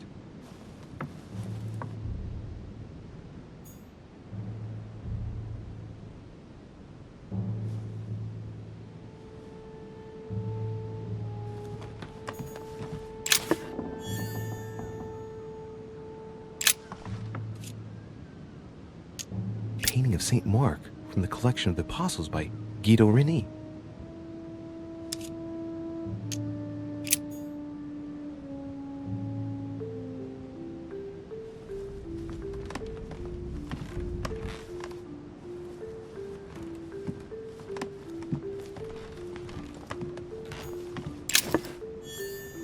St. Paul painted by Guido Reni. Of the 4 apostles shown in this piece, Paul is the only one who isn't an evangelist. He is the 13th apostle. St. Paul is shown holding a sword. Strange. There's hardly any dust, as if the painting's been cleaned recently. There's a small inscription engraved on the frame. Let's take a closer look. This is how Paul spoke to his pilgrims from Rome. Just above that, someone's written down the figure 11 on the painting and underlined it twice. I don't know, what does that mean?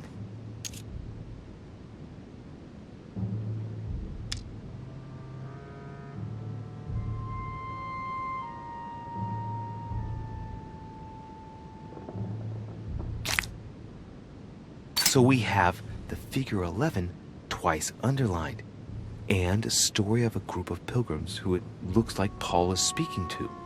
Maybe it's a code. There must be a connection. A text on Paul must be somewhere, and it must be associated with the figure 11. But what's the story with these pilgrims? I mean, a connection with the figure, maybe? So we have the figure 11 twice underlined, and a story of a group of pilgrims who it looks like Paul is speaking to. Maybe it's a code. There must be a connection. A text on Paul must be somewhere, and it must be associated with the figure 11. But what's the story with these pilgrims? I mean, a connection with the figure, maybe?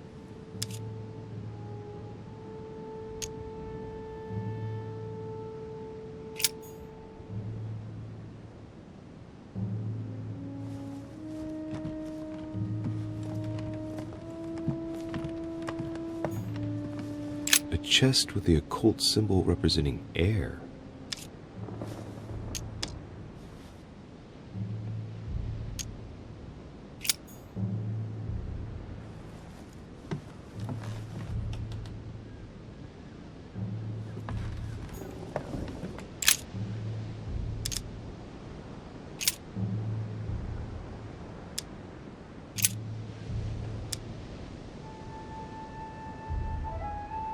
I say then, have they stumbled that they should fall?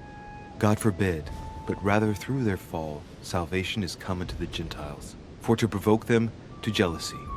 Oh wait, a note from Mother is carefully folded between the pages here. What does it say? Dear E, I'm glad you found this note. I was afraid the code of the 2 groups of pilgrims would mislead you. Pick up the package. You know where, and hide it where no one will find it. It's imperative. Awaiting your reply, hidden behind the youngest apostle. What? The youngest apostle? What does Mother mean by that?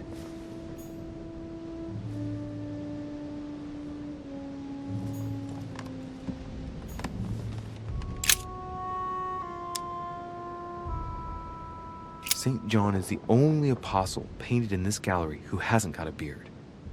Hey, wait! That means it's him. He's the youngest apostle. Right. This painting is therefore associated with the answer which E had to give to my mother. Now, I just need to know how to recover the answer. The painting looks like it's been taken down recently. What was it my mother said? That she would wait for an answer hidden behind the apostle. Ah, of course! There's something written behind the painting. On the second day, the pilgrims will listen to the prophecy of the young apostle. They shall add 1 companion to their left and 3 to their right to complete their rank. What does it mean?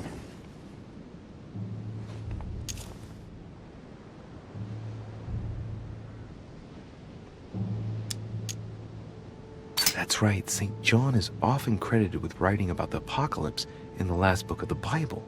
He's also known as the youngest of Christ's apostles.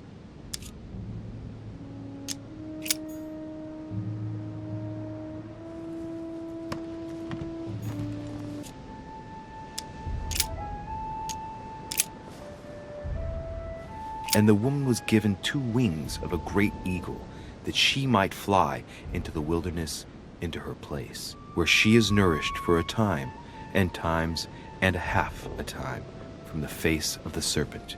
Hey, a new note. It's been folded carefully in the corner of this page. The writing, it's not my mother's. S. I found the book in your effects. I've concealed it where no one can get their hands on it. I can assure you, awaiting your instructions, I will hear your reply like he who hears the angel. Hears the angel? What does that mean? Oh, it's probably the place where she was expecting to get the location of the next note.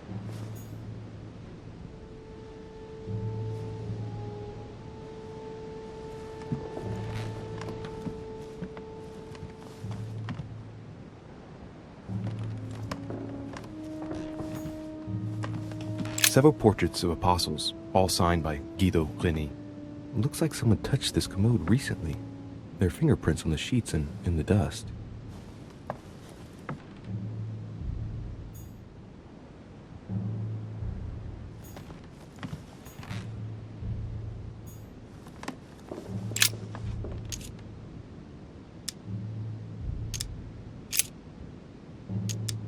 Little characters are engraved on the chest of drawers under the urn. It's a sentence in Hebrew. It says, "Count in the dust." All right, let's do it.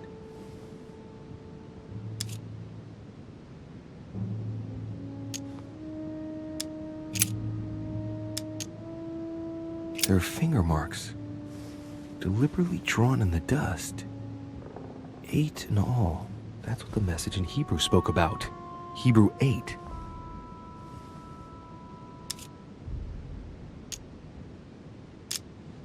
No, nothing of value here. It's too cumbersome for me to unhook here, but judging by the dust, it hasn't been moved for months, if not years.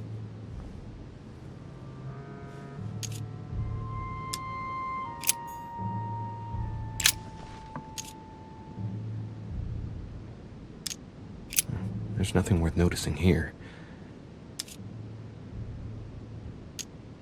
Painting of St. Mark from the collection of the Apostles by Рише.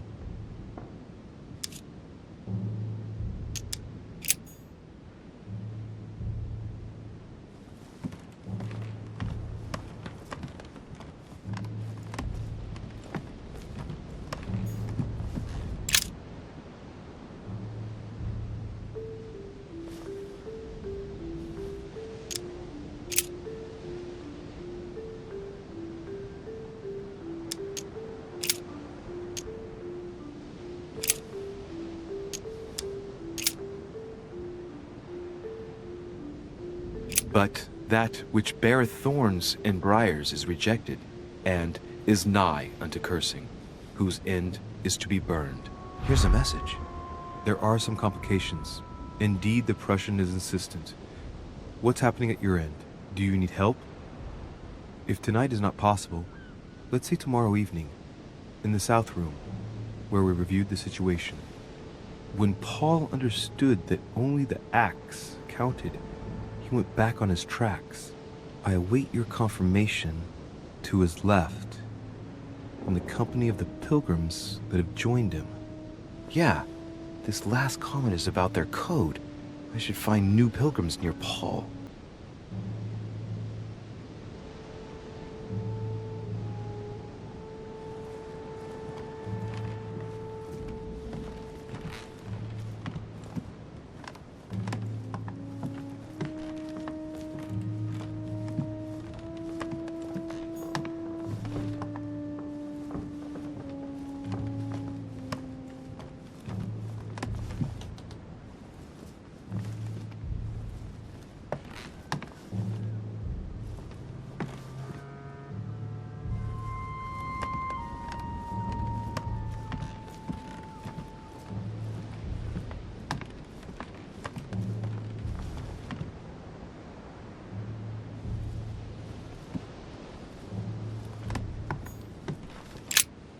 St. Paul on the Road to Damascus by Caravaggio.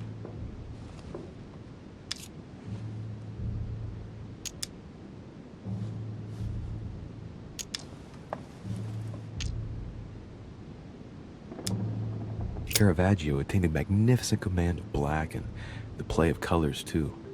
Paul facing an ordeal, the curtains of his illusions being raised, and receives the light from his Savior.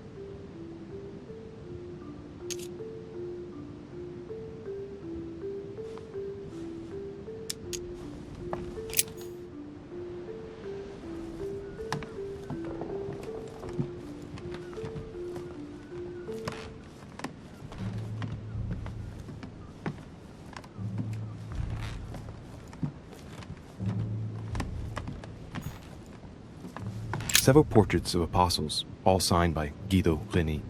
It looks like someone touched this commode recently. There are fingerprints on the sheets and in the dust.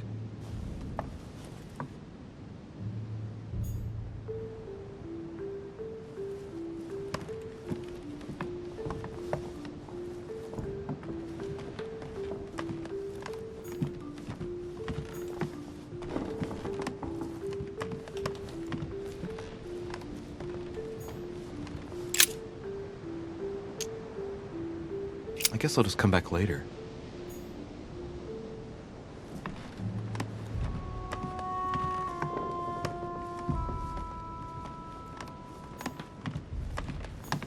Amber crystals.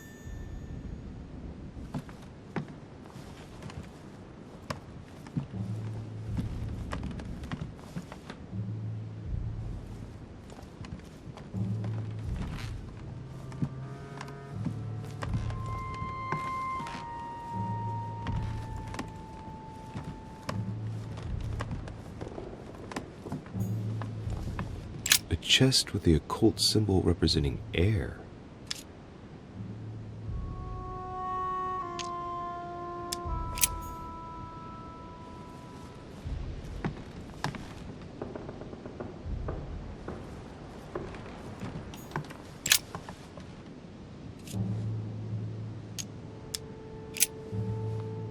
There's something else behind this painting. It says, half of each group will join the first city of Corinth. What the hell does that mean?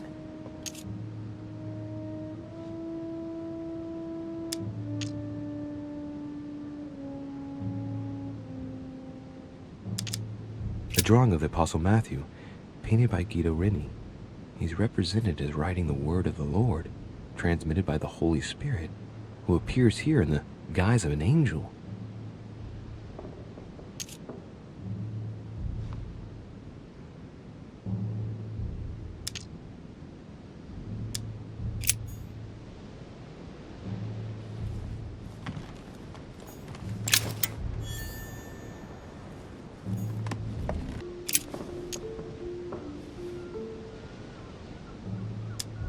And he became very hungry, and would have eaten, but while they were made ready, he fell into a trance. Hey, there's a note here. A message from Mother in reply to E. We must leave urgently, but first I absolutely must go beyond the nightmare. Watch out for Volner. He figured out I was avoiding him. Allay suspicion. See you tomorrow evening. Stand ready. For now, let's cease all communication until we meet. Take care of yourself. I suppose this must be the last message. What happened afterward? If it's what I suspect, I fear the worst. What did Mother mean by, I absolutely must go beyond the nightmare? I must go beyond the nightmare. What does she mean by that? Clearly, she must be trying to do something useful, but what? The nightmare. Does that remind me of anything?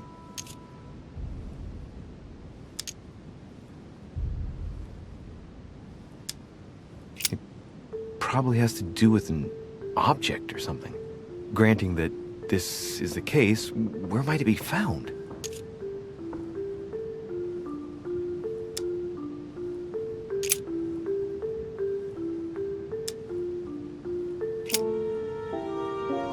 Yes, it's the painting that was behind Mortimer's study. Well, let's see if Mortimer has anything to hide behind his painting. Mortimer's getting his guests together. I ought to join them so I don't look suspicious.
It's time I went back and joined everyone in the small salon.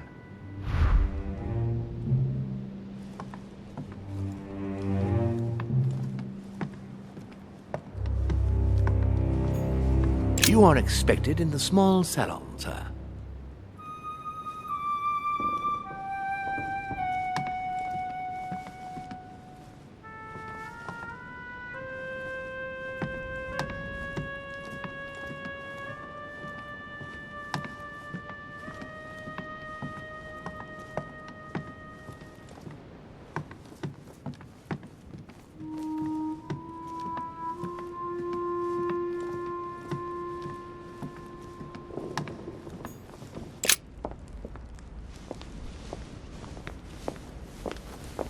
Emily, I must speak to you. What's the matter, Louis? I have news about your sister. What have you found out? Look, I've started piecing together the events leading up to my mother's disappearance and your sister's. Did my mother know about your secret? Yes, even though I belong to the English chapter, her rank in the Order gives her access to a good deal of personal information. It must have been Emma I saw in my vision. I was given to understand that my mother and your sister bonded during their stay.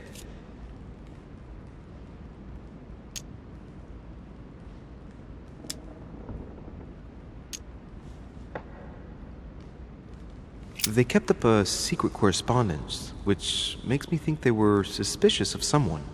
And did you find out who it was? No, but von Wollner is mentioned.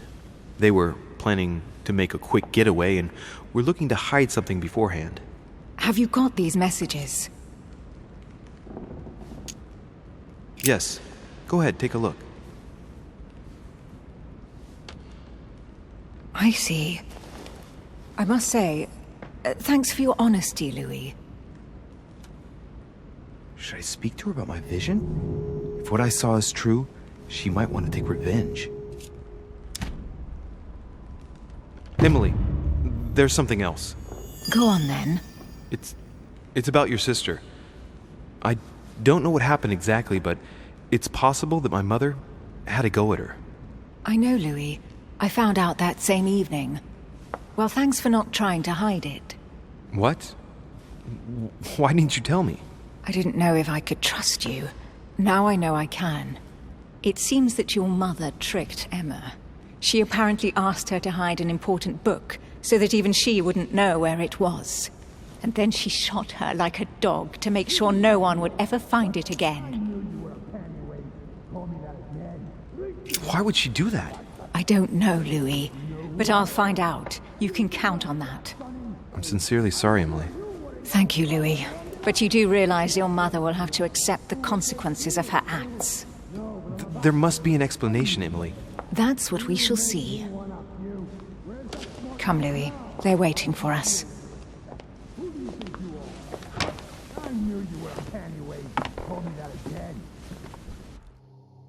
You will pay dearly, Peru. I'm sure you were involved somewhere along the line. That's right. Pretend you don't know. One piece of advice. Don't travel through France on your way back, or it'll cost you dearly. Calm now, my friends. Let's calm down. Everyone seems to be a little unnecessarily heated. Don't forget where you are, please. What's going on here exactly? Sir Gregory called us together to introduce the last guest. But hardly had we arrived when he set upon Monsieur Peru.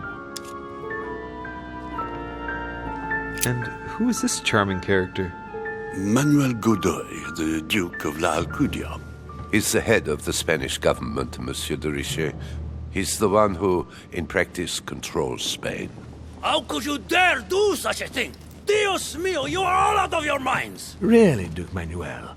What made you kick up such a fuss? What? Have you not heard?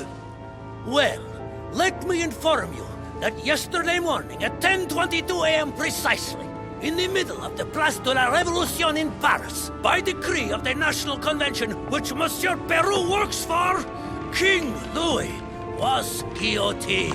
What? The King of France is dead, gentlemen. Our monarchies are in danger. I have said it before. How dare they? Oh, dear. As if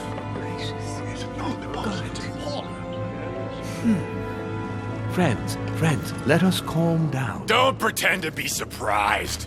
He got a fair trial. Ridiculous! Bastard! He was sentenced to death by 361 votes to 360. You beheaded a king for one vote! Is that your democracy? What an obnoxious act. Until this, anything was possible. This political coup will have grave consequences. France is lost. Gentlemen, please. Let us take a step back a moment. In the name of holiness. He was the highest representative of God in France, Emily. Gentlemen, Duchess, we're all among people of reputable company here. We should be able to manage the conflicts of our nations in a respectful and orderly manner. I fully agree with you, sir. But That's enough, sir. with whom do I have the pleasure of speaking? Louis Maras de Riche. Are you related to Sarah de Riche? Sarah is his mother, Duke.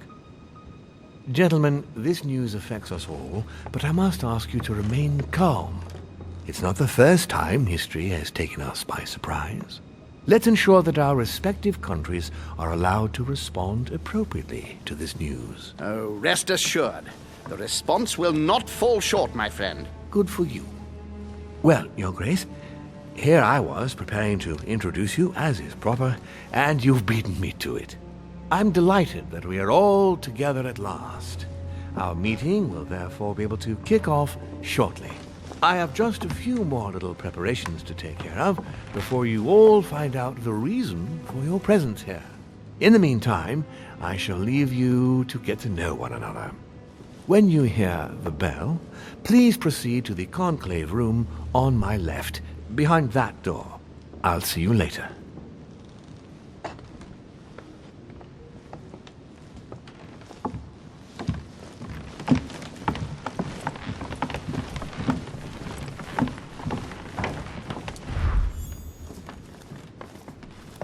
Could you spare a moment, please, sir? I'm glad you asked. I want to talk to you, too. Of course. I heard about your mother's disappearance. He looks concerned. I don't know why, but I doubt it's from sympathy alone. Let's see what he wants from me. Any news of her? Have you found her, maybe?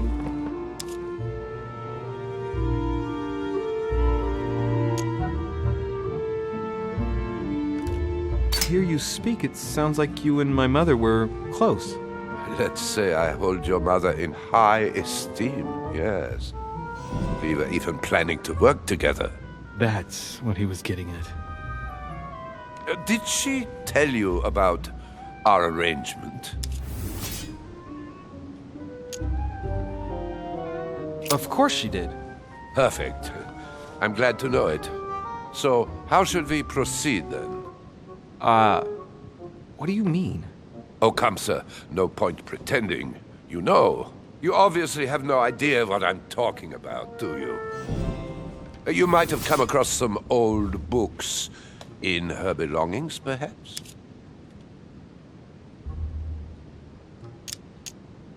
As my mother's got so many old books, I'm afraid I won't be able to... Oh, it's easy. You can't mistake this one. It's an ancient grimoire, composed of 7 parts. Each one is closed under lock and key. It was made in such a way that if someone tried to tamper with it, the sheets would be permanently tarnished. If you find it, you mustn't tamper with it. You see? That's unusual. Unfortunately, that doesn't ring a bell.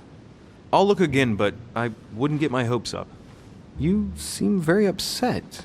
Is it so important to you, this book? Well, it's the search of a lifetime. What can I say? Every time I move closer to it, it seems to slip away at the last minute. I was very surprised to learn that your mother had it in her possession. I thought it was with a certain von Borchardt in Paris. Do you know him?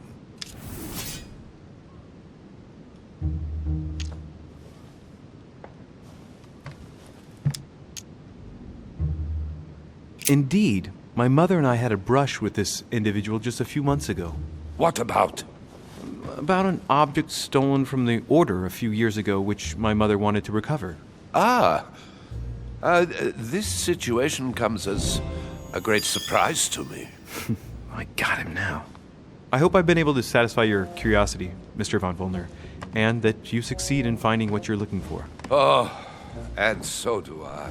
And now, what if you told me who you really are working for, instead of keeping up this pretense? I beg your pardon? We both know what you're looking for, von Wollner. You're the one who von Borchardt was planning to sell it to. For centuries, all those who have come into contact with the Al-Azif have bitterly regretted it, Monsieur de Riche. You are playing a dangerous game. Please know that I am working for someone who does not appreciate anyone poking around in his business. Let me guess. It's Sir Gregory. Correct. You ought to know then, he is not a man who likes to be duped. You are walking on thin ice, sir. You better go and check out the painting in Lord Mortimer's study.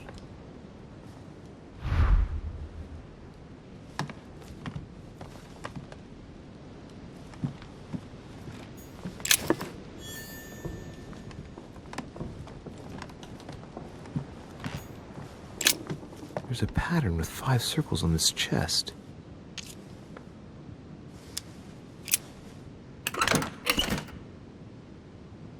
There's no space left. I'll retrieve it later.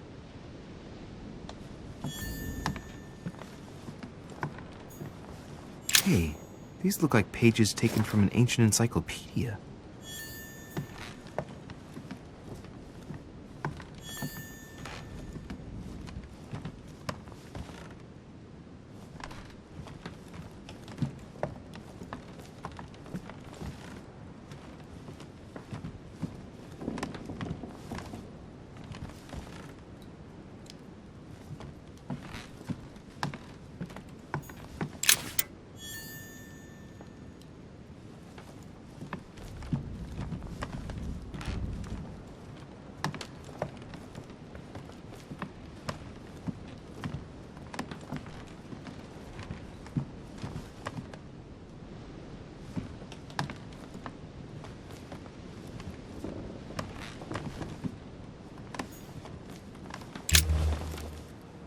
Monsieur Bonaparte, may I speak with you a moment? May we?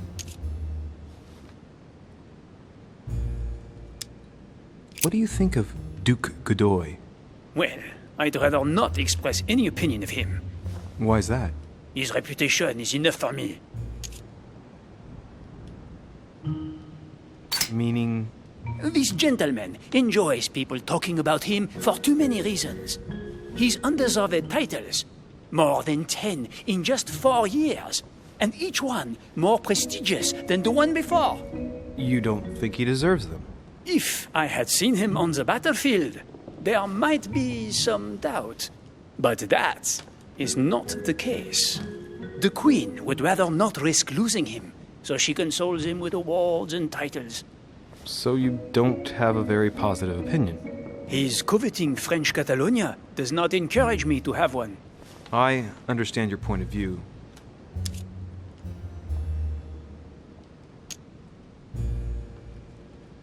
Would you have any more information about the conference Lord Mortimer spoke of?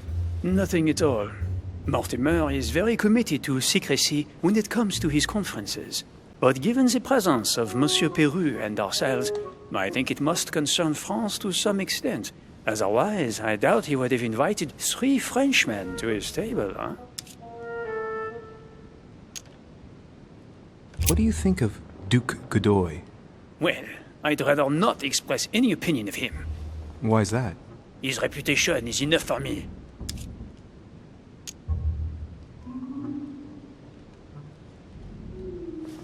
There are some rumors about his loose morals. Juste, monsieur.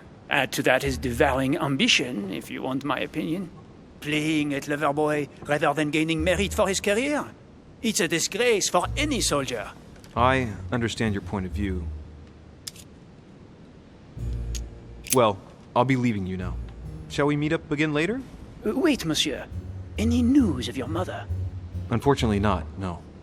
I hope to speak with her about my deal before I leave. Let me know if you find her. À plus tard, monsieur.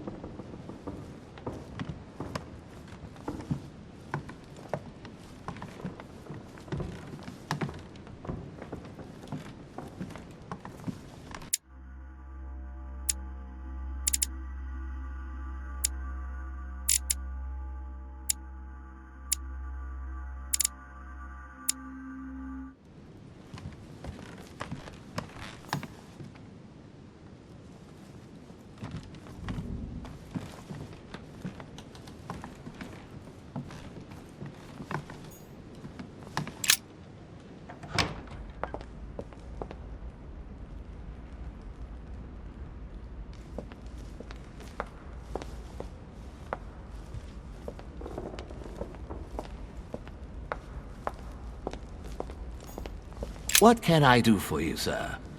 I am at your service day and night, sir.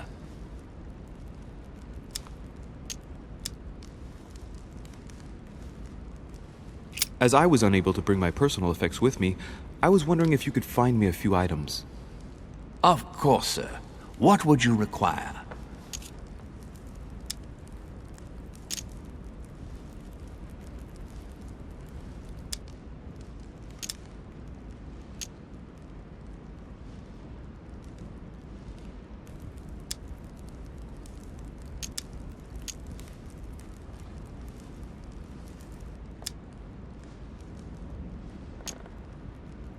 I still haven't quite recovered after that boat crossing. Would you happen to have any devil's thorn by any chance? I am sorry, sir, but the devil's thorn may be just a plant, but it is also a powerful psychotropic drug that causes undesirable diuretic effects. I would advise against, sir, taking any.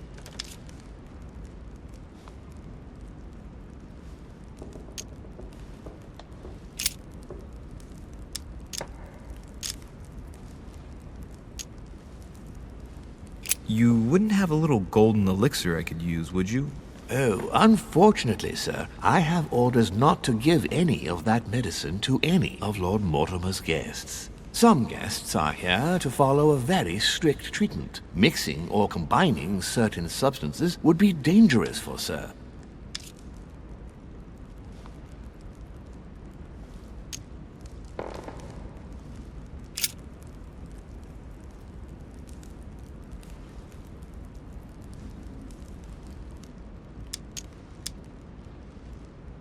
I still haven't quite recovered after that boat crossing.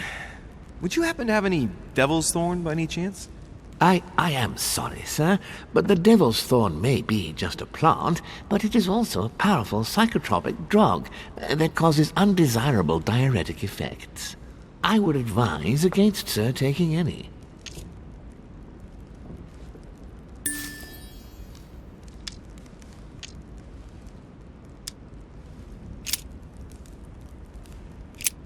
What's that book you're hiding in your jacket? The Sorrows of Young Werther by Goethe, sir, and I am not hiding it. Hand it to me, please. It is damaged, sir. I would never dare lend sir a book in such a pitiful state, sir. I took it to restore.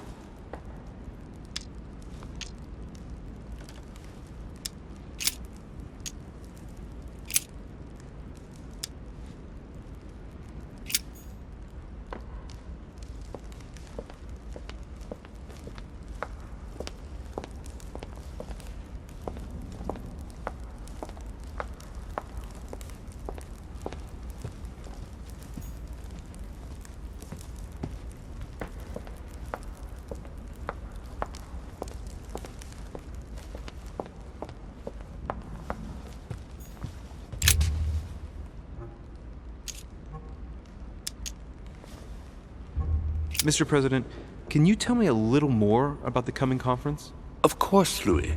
That's why we're here.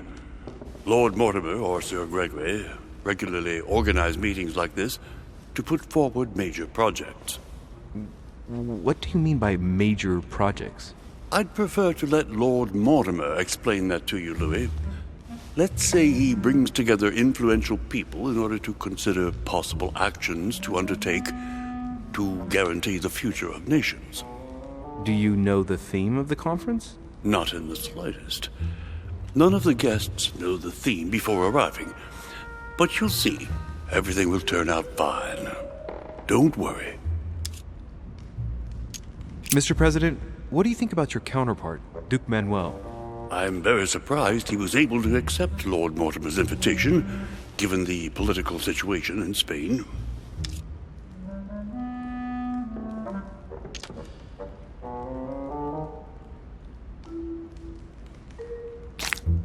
What do you mean? The situation is ready to explode with France over Catalonia. Well, the Duke must have a darn good reason to be absent and come here, mustn't he? When Lord Mortimer invites you, Louis, you come. It's always in your best interest. I wouldn't say that personally, but...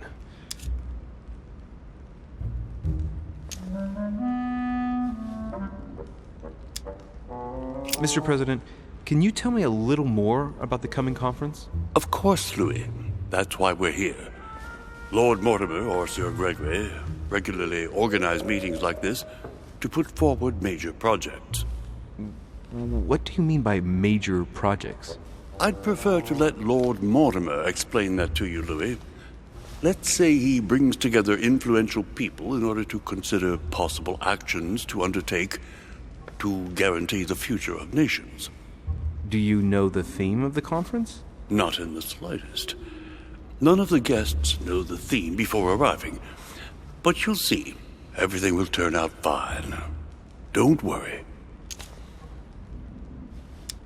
Well, thank you for your time. Don't mention it, my young friend.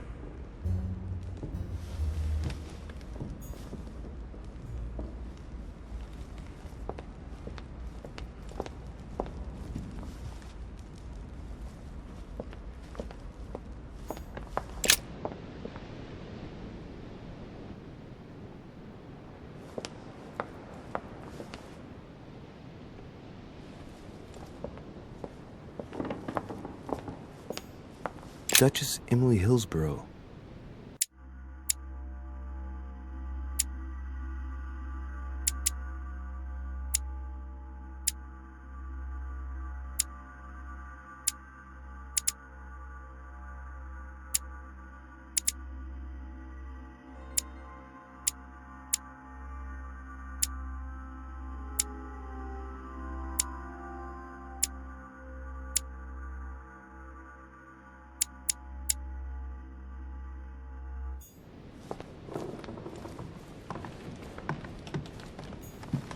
Duke Manuel Godoy.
So, what did my mother mean by going beyond the nightmare?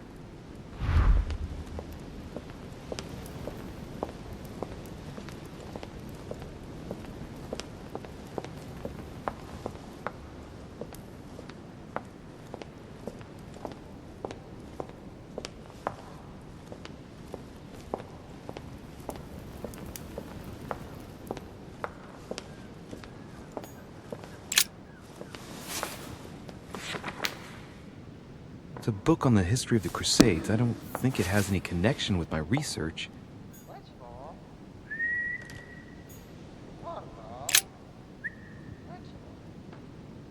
It looks like a war painting. Oh, it's dated.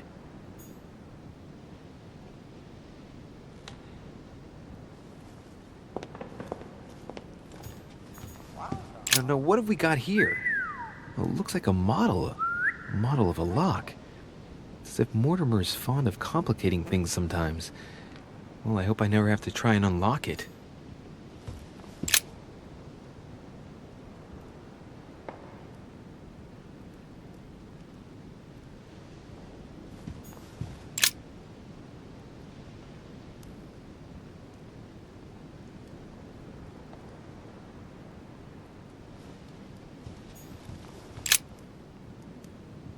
Let's take a closer look.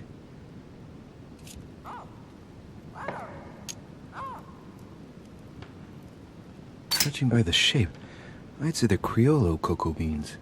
The chocolate of the Mayas, the rarest of the beans. Some even say they're an aphrodisiac.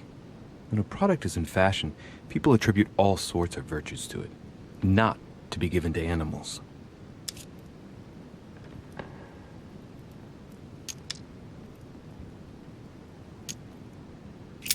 Dark chocolate beans, very bitter. They're greatly prized in high society.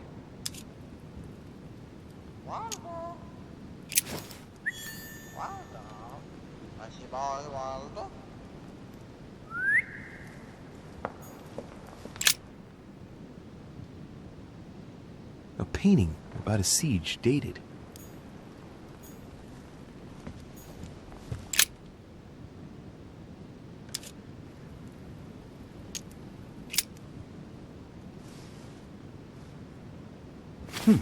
Might come in handy.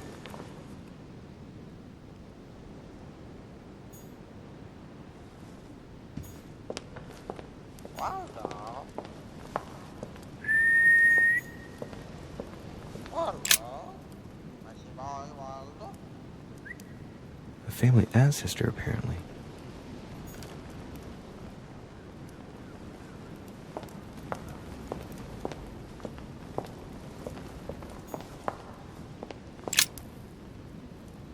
The Coup de Lance by Paul Rubens.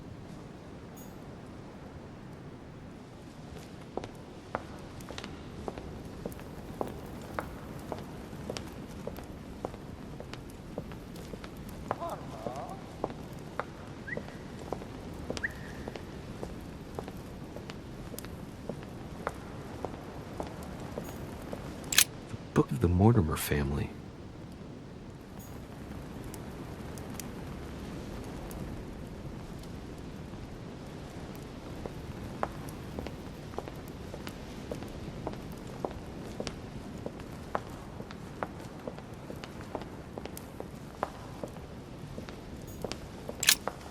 A minor bird.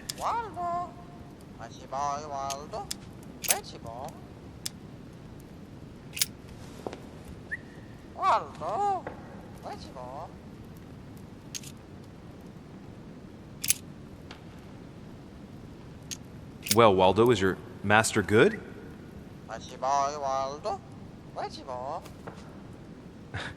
I don't really know what I was expecting.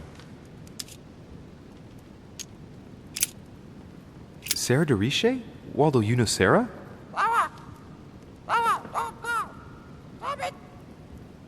What? Repeat that, Waldo. Sarah? What about Sarah?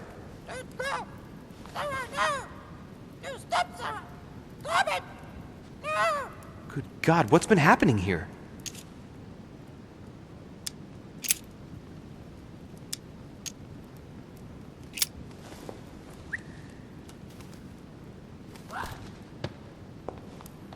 What have I done? It looks like I've killed him. Oh, shit. I better not hang around.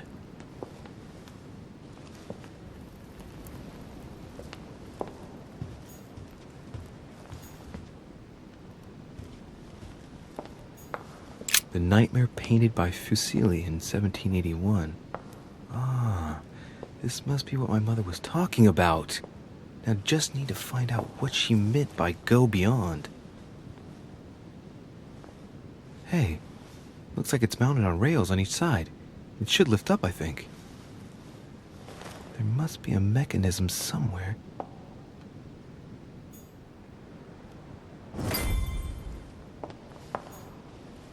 The Nightmare painted by Fuseli in 1781. Ah, this must be what my mother was talking about. Now just need to find out what she meant by go beyond. Hey, looks like it's mounted on rails on each side. It should lift up, I think. There must be a mechanism somewhere.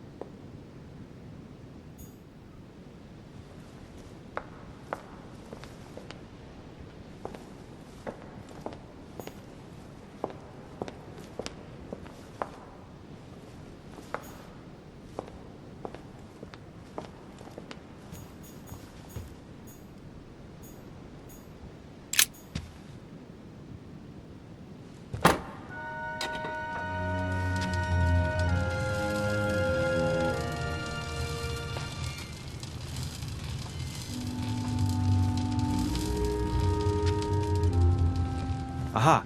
I found it. Oh, what on earth is this? A ring lock now? Great. That's all I needed.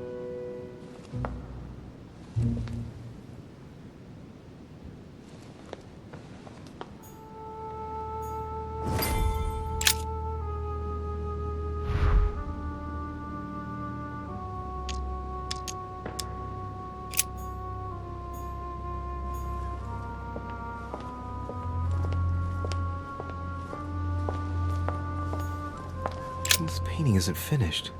And it looks like Mortimer probably did it.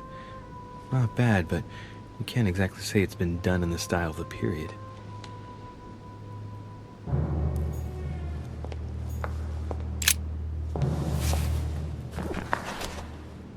History of the First Crusades by Pierre Amédée de la Sarde. Hey, the dates indicate AL, and it looks like 4,000 years have been added to our calendar. Oh, that counting system again.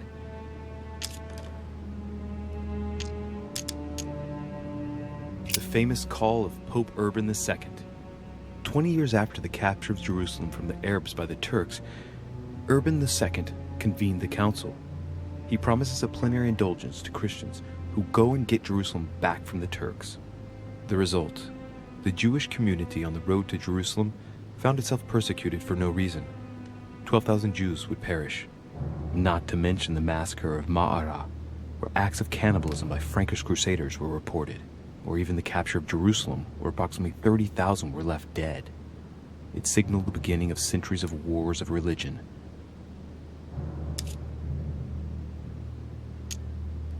Or how Louis VII, King of France, eager to be pardoned for the death of thousands of innocent people in the fire of the Church of Vitry, convinces the Pope to authorize him to lead his own crusade.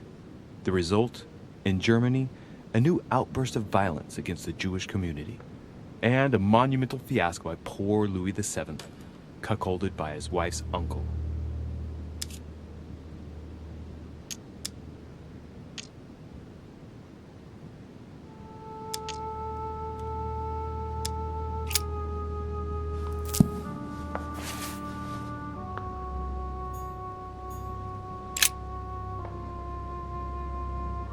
Hey, there are two dates on this painting. 1154 AD and 5154 AL.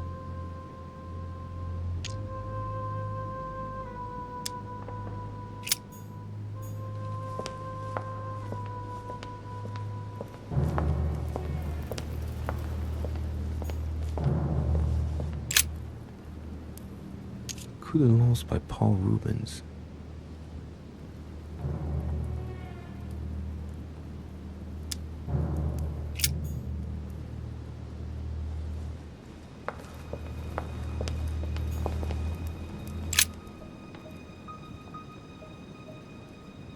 William Alexander Mortimer I, the 12th month of Anno Lucis, 5190. That's a funny date. That date in 5000 is something again. I wonder what in the world it means.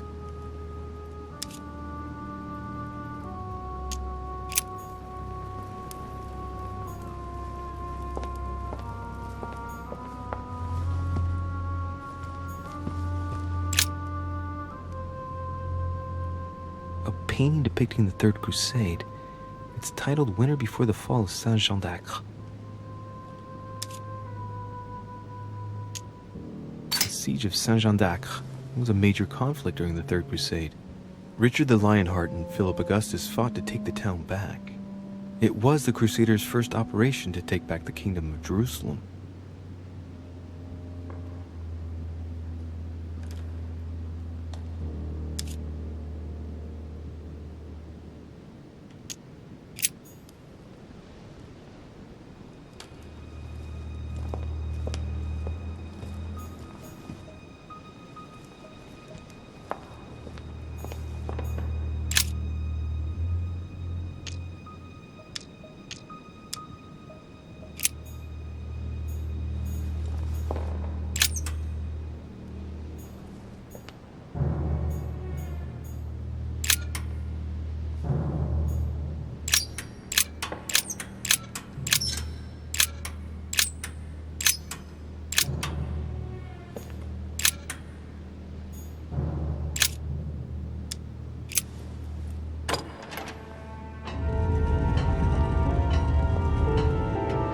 Open sesame.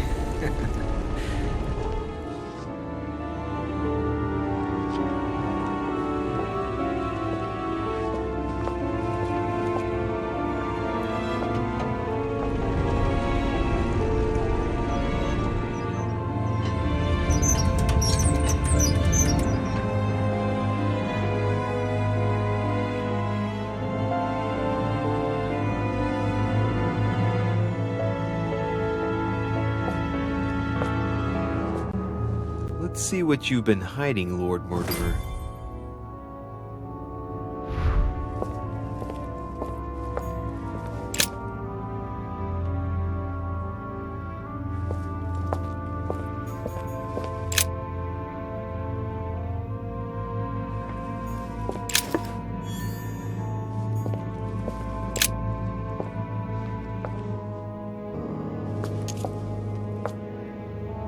Moreover, it shows a fair number of sea voyages being organized towards the American continent. No doubt with slaves. How many men are broken in this trade? Tens of thousands each year, according to what people say. It shows the forces present in Africa. This is unexpected activity in this sector. It looks like there are also many unknowns, even for Mortimer.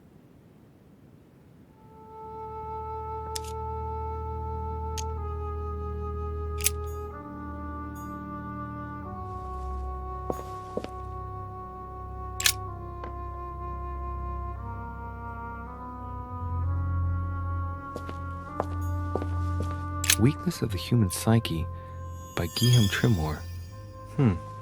He says, it is possible to drill an idea into someone by constant daily repetition until the mind gives in.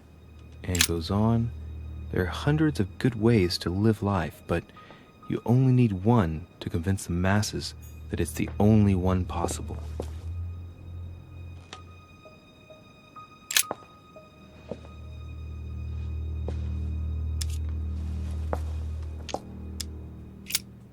This shows the forces present in America.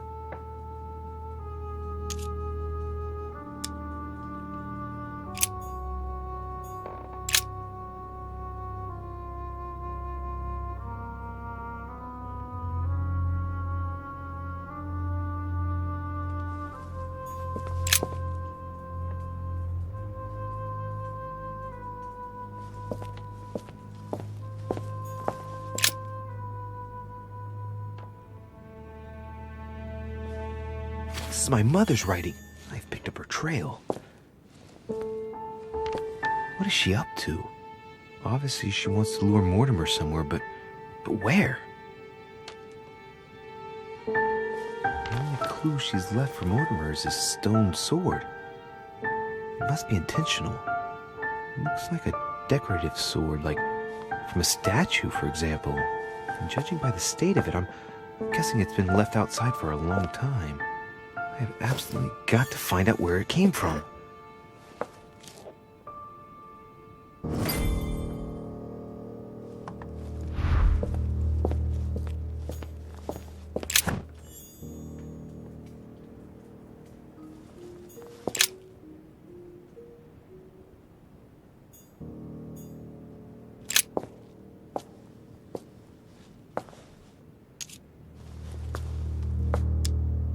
Shows the forces present in Europe. It's clear that France is surrounded by her enemies. However, a large number has been underlined in bold. 26 million. I know what it is. It's an estimation of my country's population. All our neighbors have far fewer inhabitants.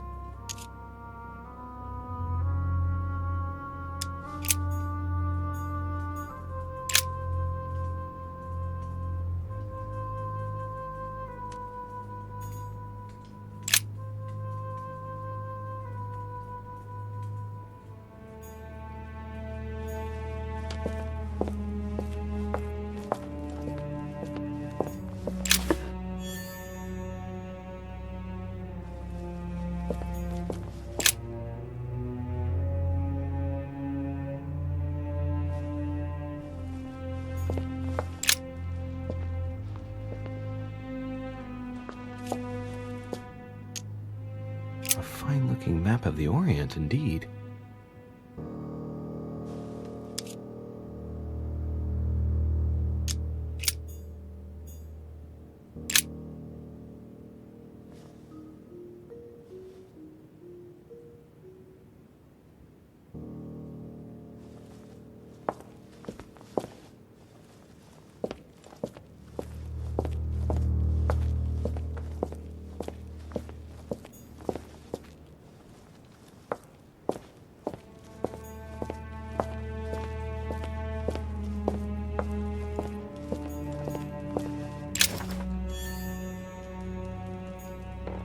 Preservation using formaldehyde. Just as disgusting as ever. Something strange about this table. The Little Surgeon's Perfect Collection.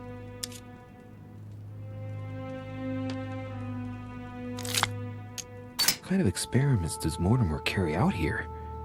It's a dissection table. So Mortimer does autopsies here on his desert island. But who is he doing autopsies on then?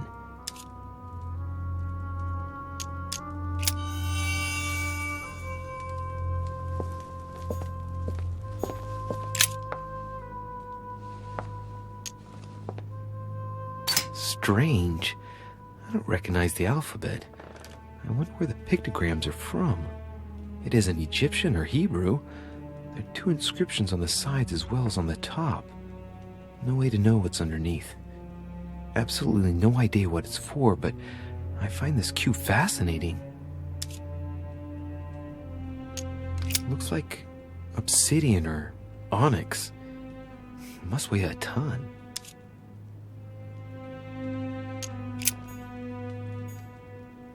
These are feathers.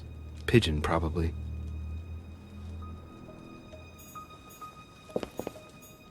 A skeleton by the name of Gustav, if the plaque on the plinth is anything to go by. Mortimer's given a name to his anatomy skeleton. That's morbid.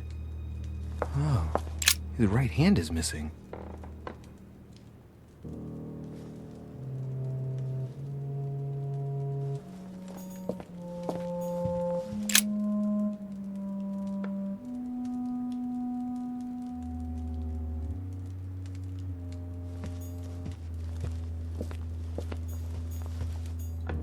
Some goat skulls, chicken legs. Now we all know what that's for. I'm a little surprised at Mortimer. I didn't seem as the type to be organizing little pagan parties, invoking occult powers, and dancing naked under the full moon. I'm more used to seeing cheap charms like this sold by charlatans in Pré Saint-Gervais. 3 rusty old nails. They're about 20 centimeters long.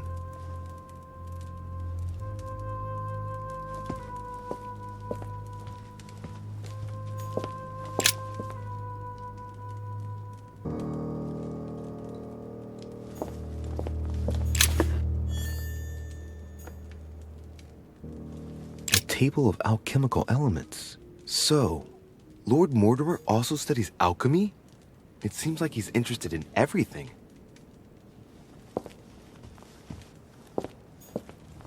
A chest with a motif representing the alchemical symbol of fire.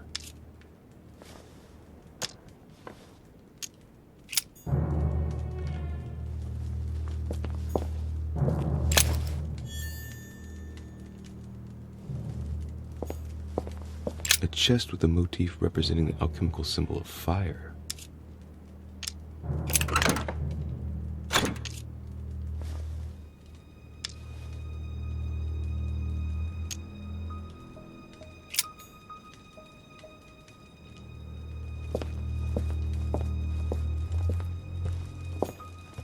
Am I seeing things, or is that an actual von Leeuwenhoek microscope? Incredible. Mortimer really is at the cutting edge of science. Even at the Order, it took us ages to get one of those.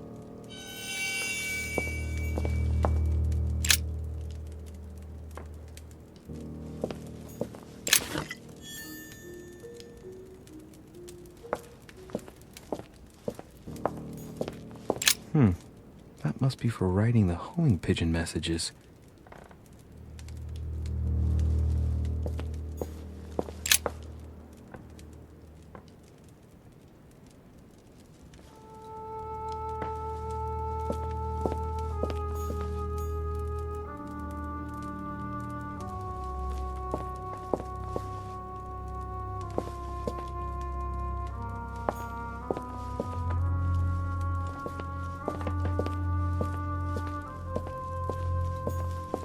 An iron mask.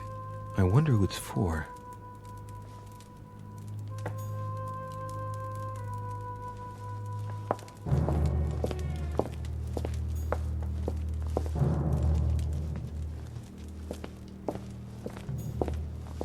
A chest with a motif representing the alchemical symbol of fire.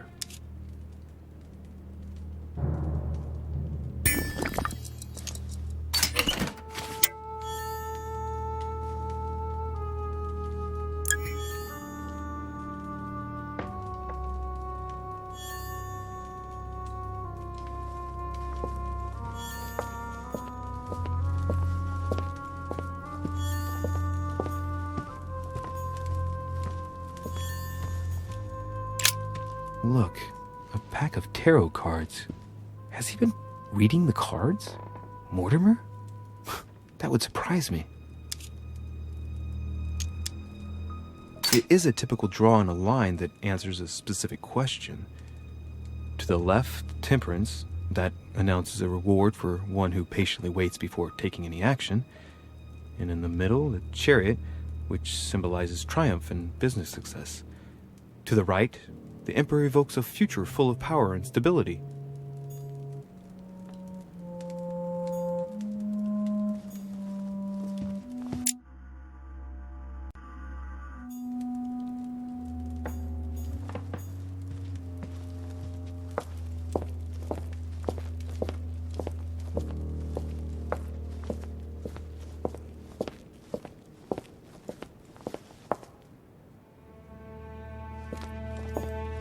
It's locked.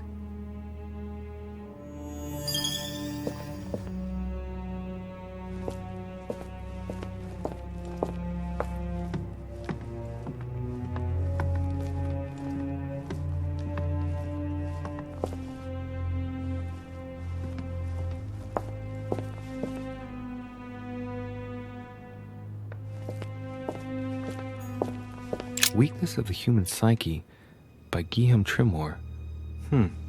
He says, it is possible to drill an idea into someone by constant daily repetition until the mind gives in. And goes on, there are hundreds of good ways to live life, but you only need one to convince the masses that it's the only one possible. The author isn't letting any ethical principles get in his way, is he?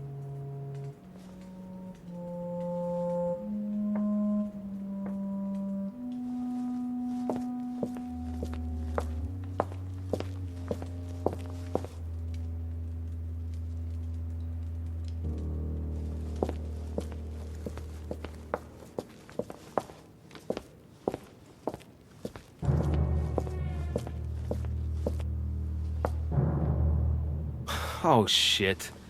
How am I gonna get out of here now?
This looks like the same mechanism as the one on the other side.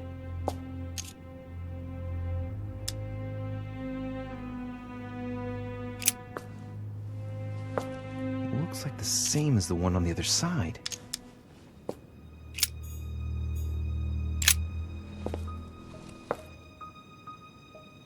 This looks like the same mechanism as the one on the other side.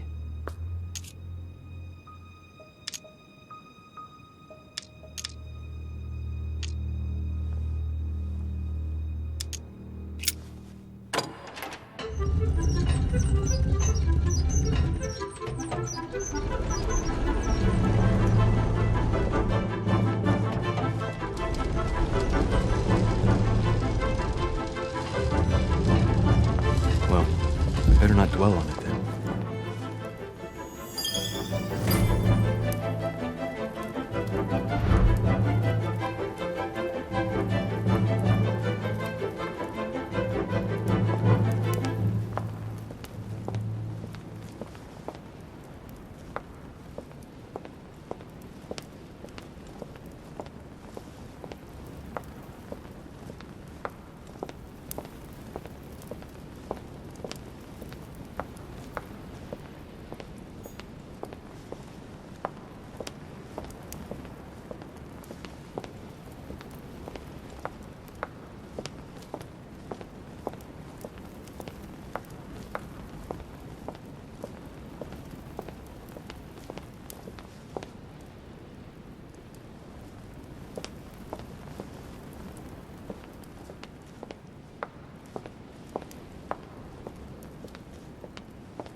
No, what have we got here? Well, it looks like a model of a lock. It's as if Mortimer is fond of complicating things sometimes. Well, I hope I never have to try and unlock it.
This note is about a meeting with Lord Mortimer. There's no doubt about it. All right, I need to find out where the sword that came with it's from in order to find Mother.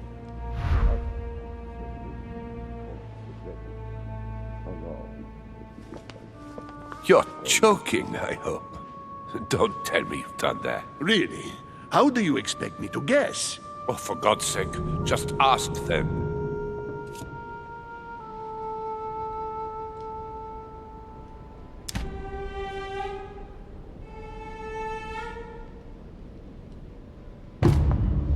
Well... Pity, but I've got no time to lose.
Fragment of amber.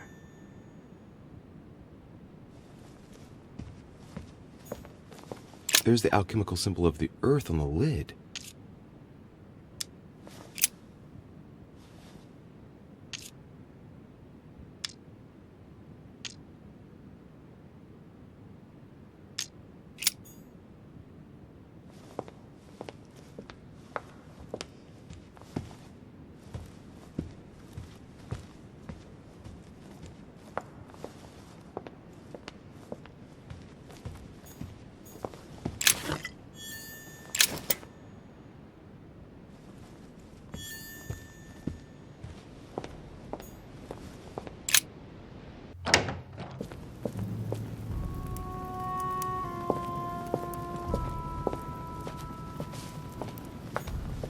Well, Monsieur de Riche, what brings you here?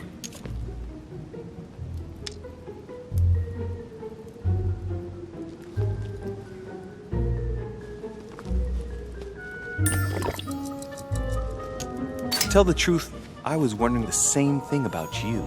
It's rare for guests to wander about in the garden. I wanted to be alone for 5 minutes. You look worried. Worried? No. Resolved would be a more exact term. Resolved to do what? What's the point in answering? You wouldn't believe me anyway.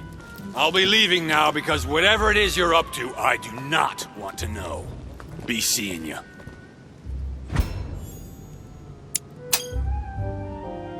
Tell me, aren't you even curious? Curiosity killed the cat, Monsieur de Riche.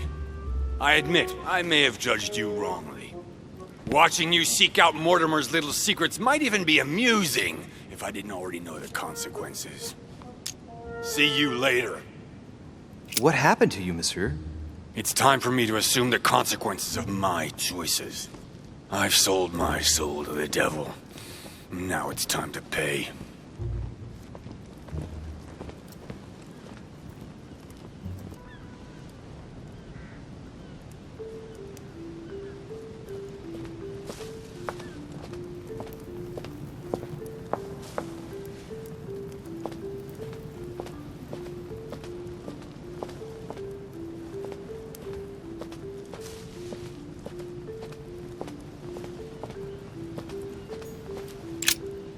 Ariadne. In Greek mythology, she helped Theseus get through the labyrinth. Looks like there's a crack in the region of the heart. The state the stone of the statue is in reminds me of the sword.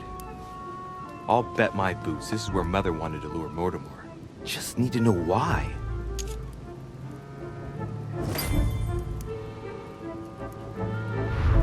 If I recall the Iliad, Ariadne is none other than the daughter of Minos and Pasiphae. She was in love with Theseus and helped him in his quest to kill the Minotaur in return for a promise of marriage if he defeated the monster. She gave him a reel of thread so that he could find his way back through the labyrinth, which was famous for being unsolvable. But once the beast was slain, the gallant was quick to abandon her on an island. Turns out heroes are not what they once were. I guide the sword that will kill the monster. Let's see. A crack as long as my finger.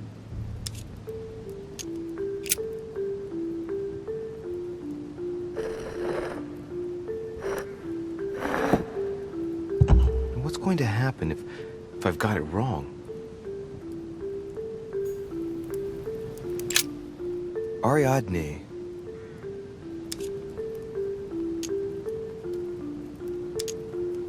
Try something else.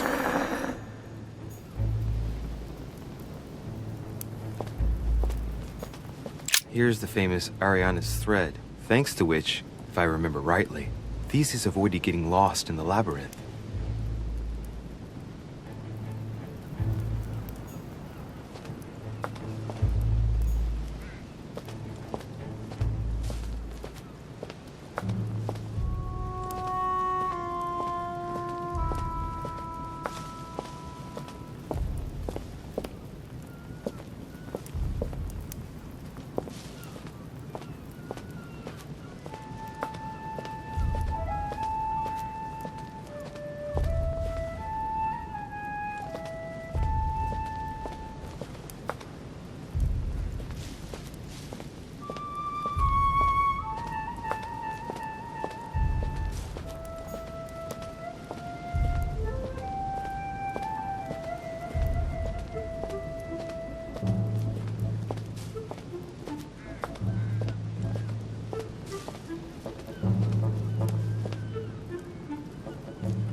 Chinese coin.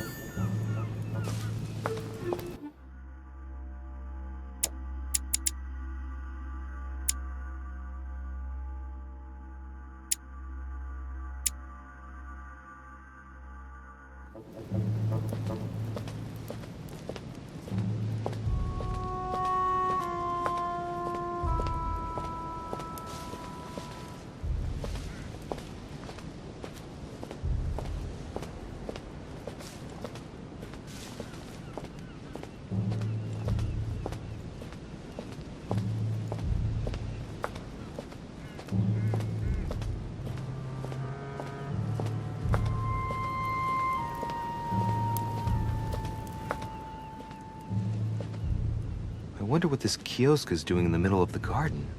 Too cramped to be able to do much. Well, there must be something going on there. What is that? It's like a sort of opening mechanism.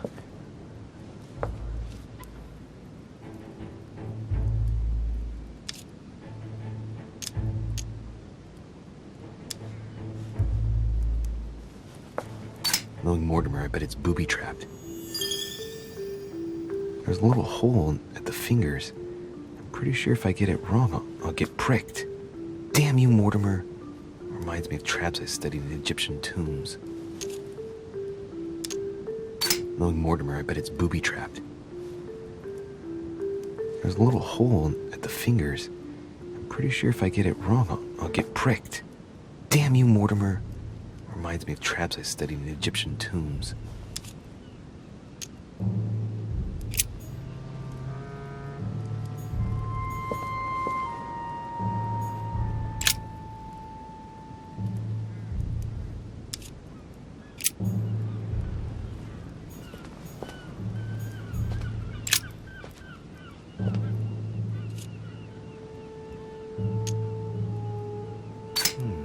Looks like this slab moves.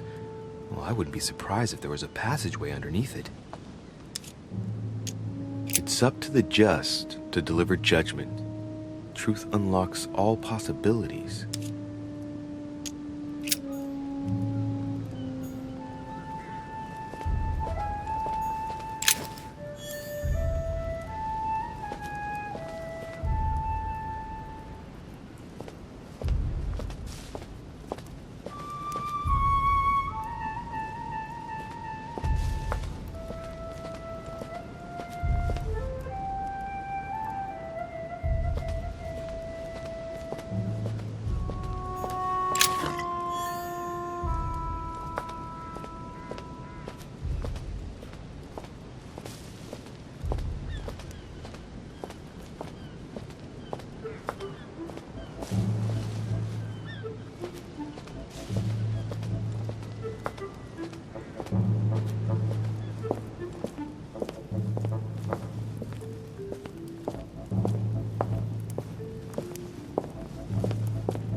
Honey, the remedy of the gods.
Carmelite water.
Icarus.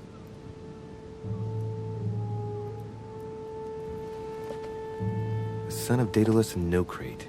Impossible to mistake him with those wings. After flying too close to the sun, they came unstuck and he fell to his death. Pity. Hey, there's no crack here.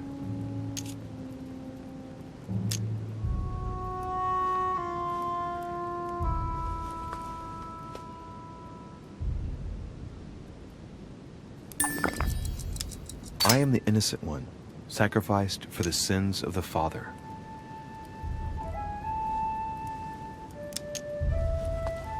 Well, let's keep going.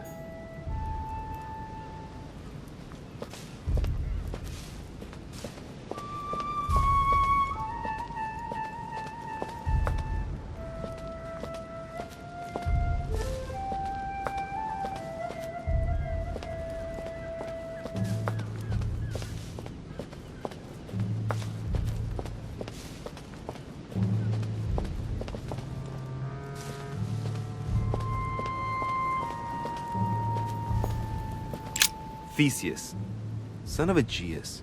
He's the one who slayed the Minotaur. I seem to recall he took the decision to confront the Minotaur. He killed the beast, but if it weren't for Ariadne's help, he would have been trapped in that labyrinth forever. In short, yet another hero who wasn't the sharpest knife in the drawer. Okay, I'm probably being a bit harsh. I mean, we do owe him the foundations of Athens. In other words, the Republic. Render therefore unto Caesar what is Caesar's. Looks like a crack has been made on his torso. It's as long as a finger. I'd say between 6 and 8 centimeters.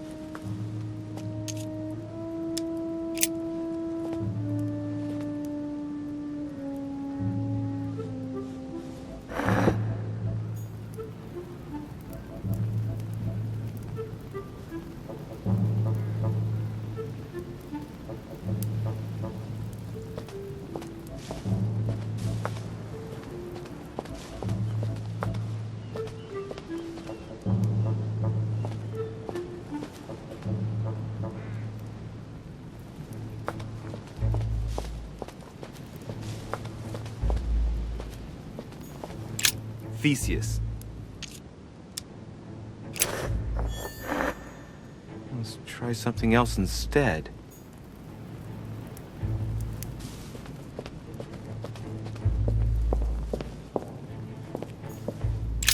Asterion. It is rare to see him like this. In general, he's represented with the head of a bull, with the features of the Minotaur. The famous son of Minos and Pasiphae. Asterion was a son of Pasiphae and Minos, or rather the result of a curse put on Minos. Minos was punished for betraying Poseidon. Of course, as strangely it often happens, it wasn't he who was punished, it was his wife. She had to mate with a bull, no less. From that union, Asterion was born, who everyone knows as the famous Minotaur. Rejected by Minos, he was shut up in the labyrinth so he could never leave. And, as if that wasn't bad enough, he died by the hand of a hero desperate to restore his reputation. Technically, Asterion is the victim of the story because he's described as a child cast out from birth. Born from an extramarital union because of the errors of his father, he was treated as an outcast all his life. And he died as innocently as he was born. A tragic story, as the Greeks knew how to do so well.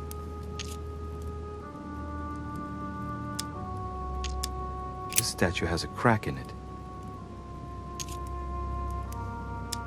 The crack is thin and about as long as a finger. I should be able to thrust in my sword. Right. We'll soon see.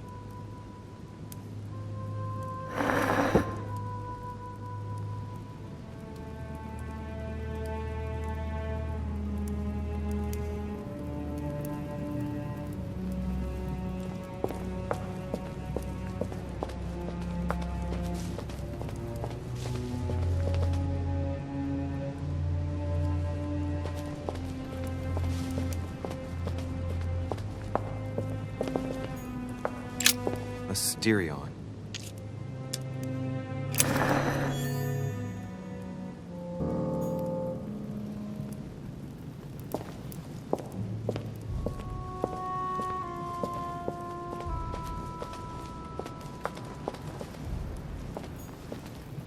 Theseus. I wonder if Mother managed to solve this enigma. Minos. Son of Zeus and Europa. If I remember correctly, he was the king of Crete. Married to Pasiphae, he had many children, including the famous Ariadne, whom history remembers for her thread. Hey, there's a crack in that statue. His gesture sealed his fate. The crack is in the region of the heart. It's a thin crack as long as a finger. A blade could easily enter.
Again?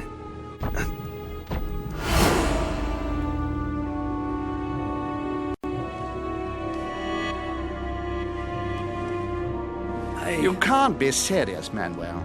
You know that's not going to happen. You must leave me alone now. I have agreed to everything. Even to... Agreed? I wasn't aware you had a choice. What's going on here?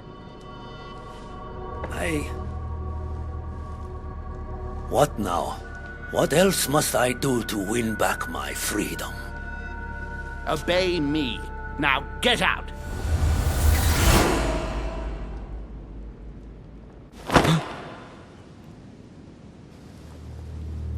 What was that? That's the third time in 3 days.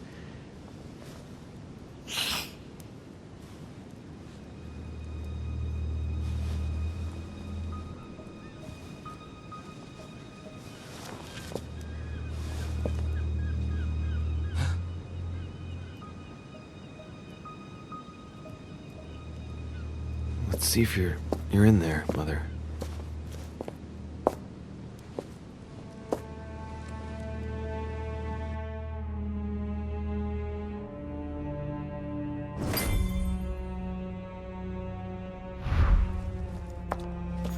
A fragment of amber.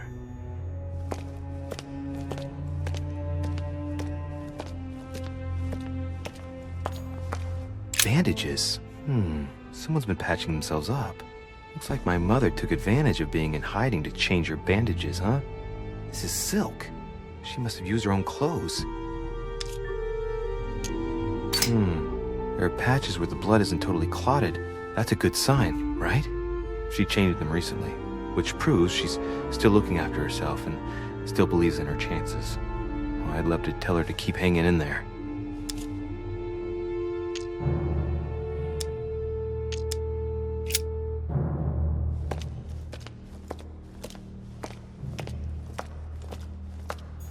A ruble.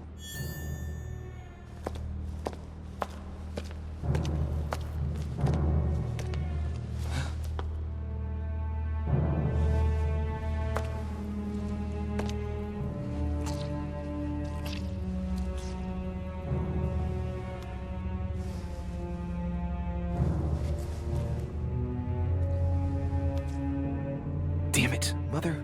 Now what's happened?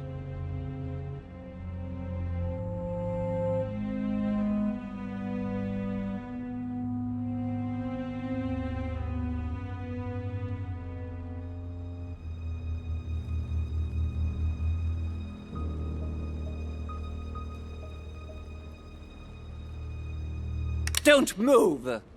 Wait, I'm not armed. Who are you? Good God, Mother, what have you— Tell me who you are!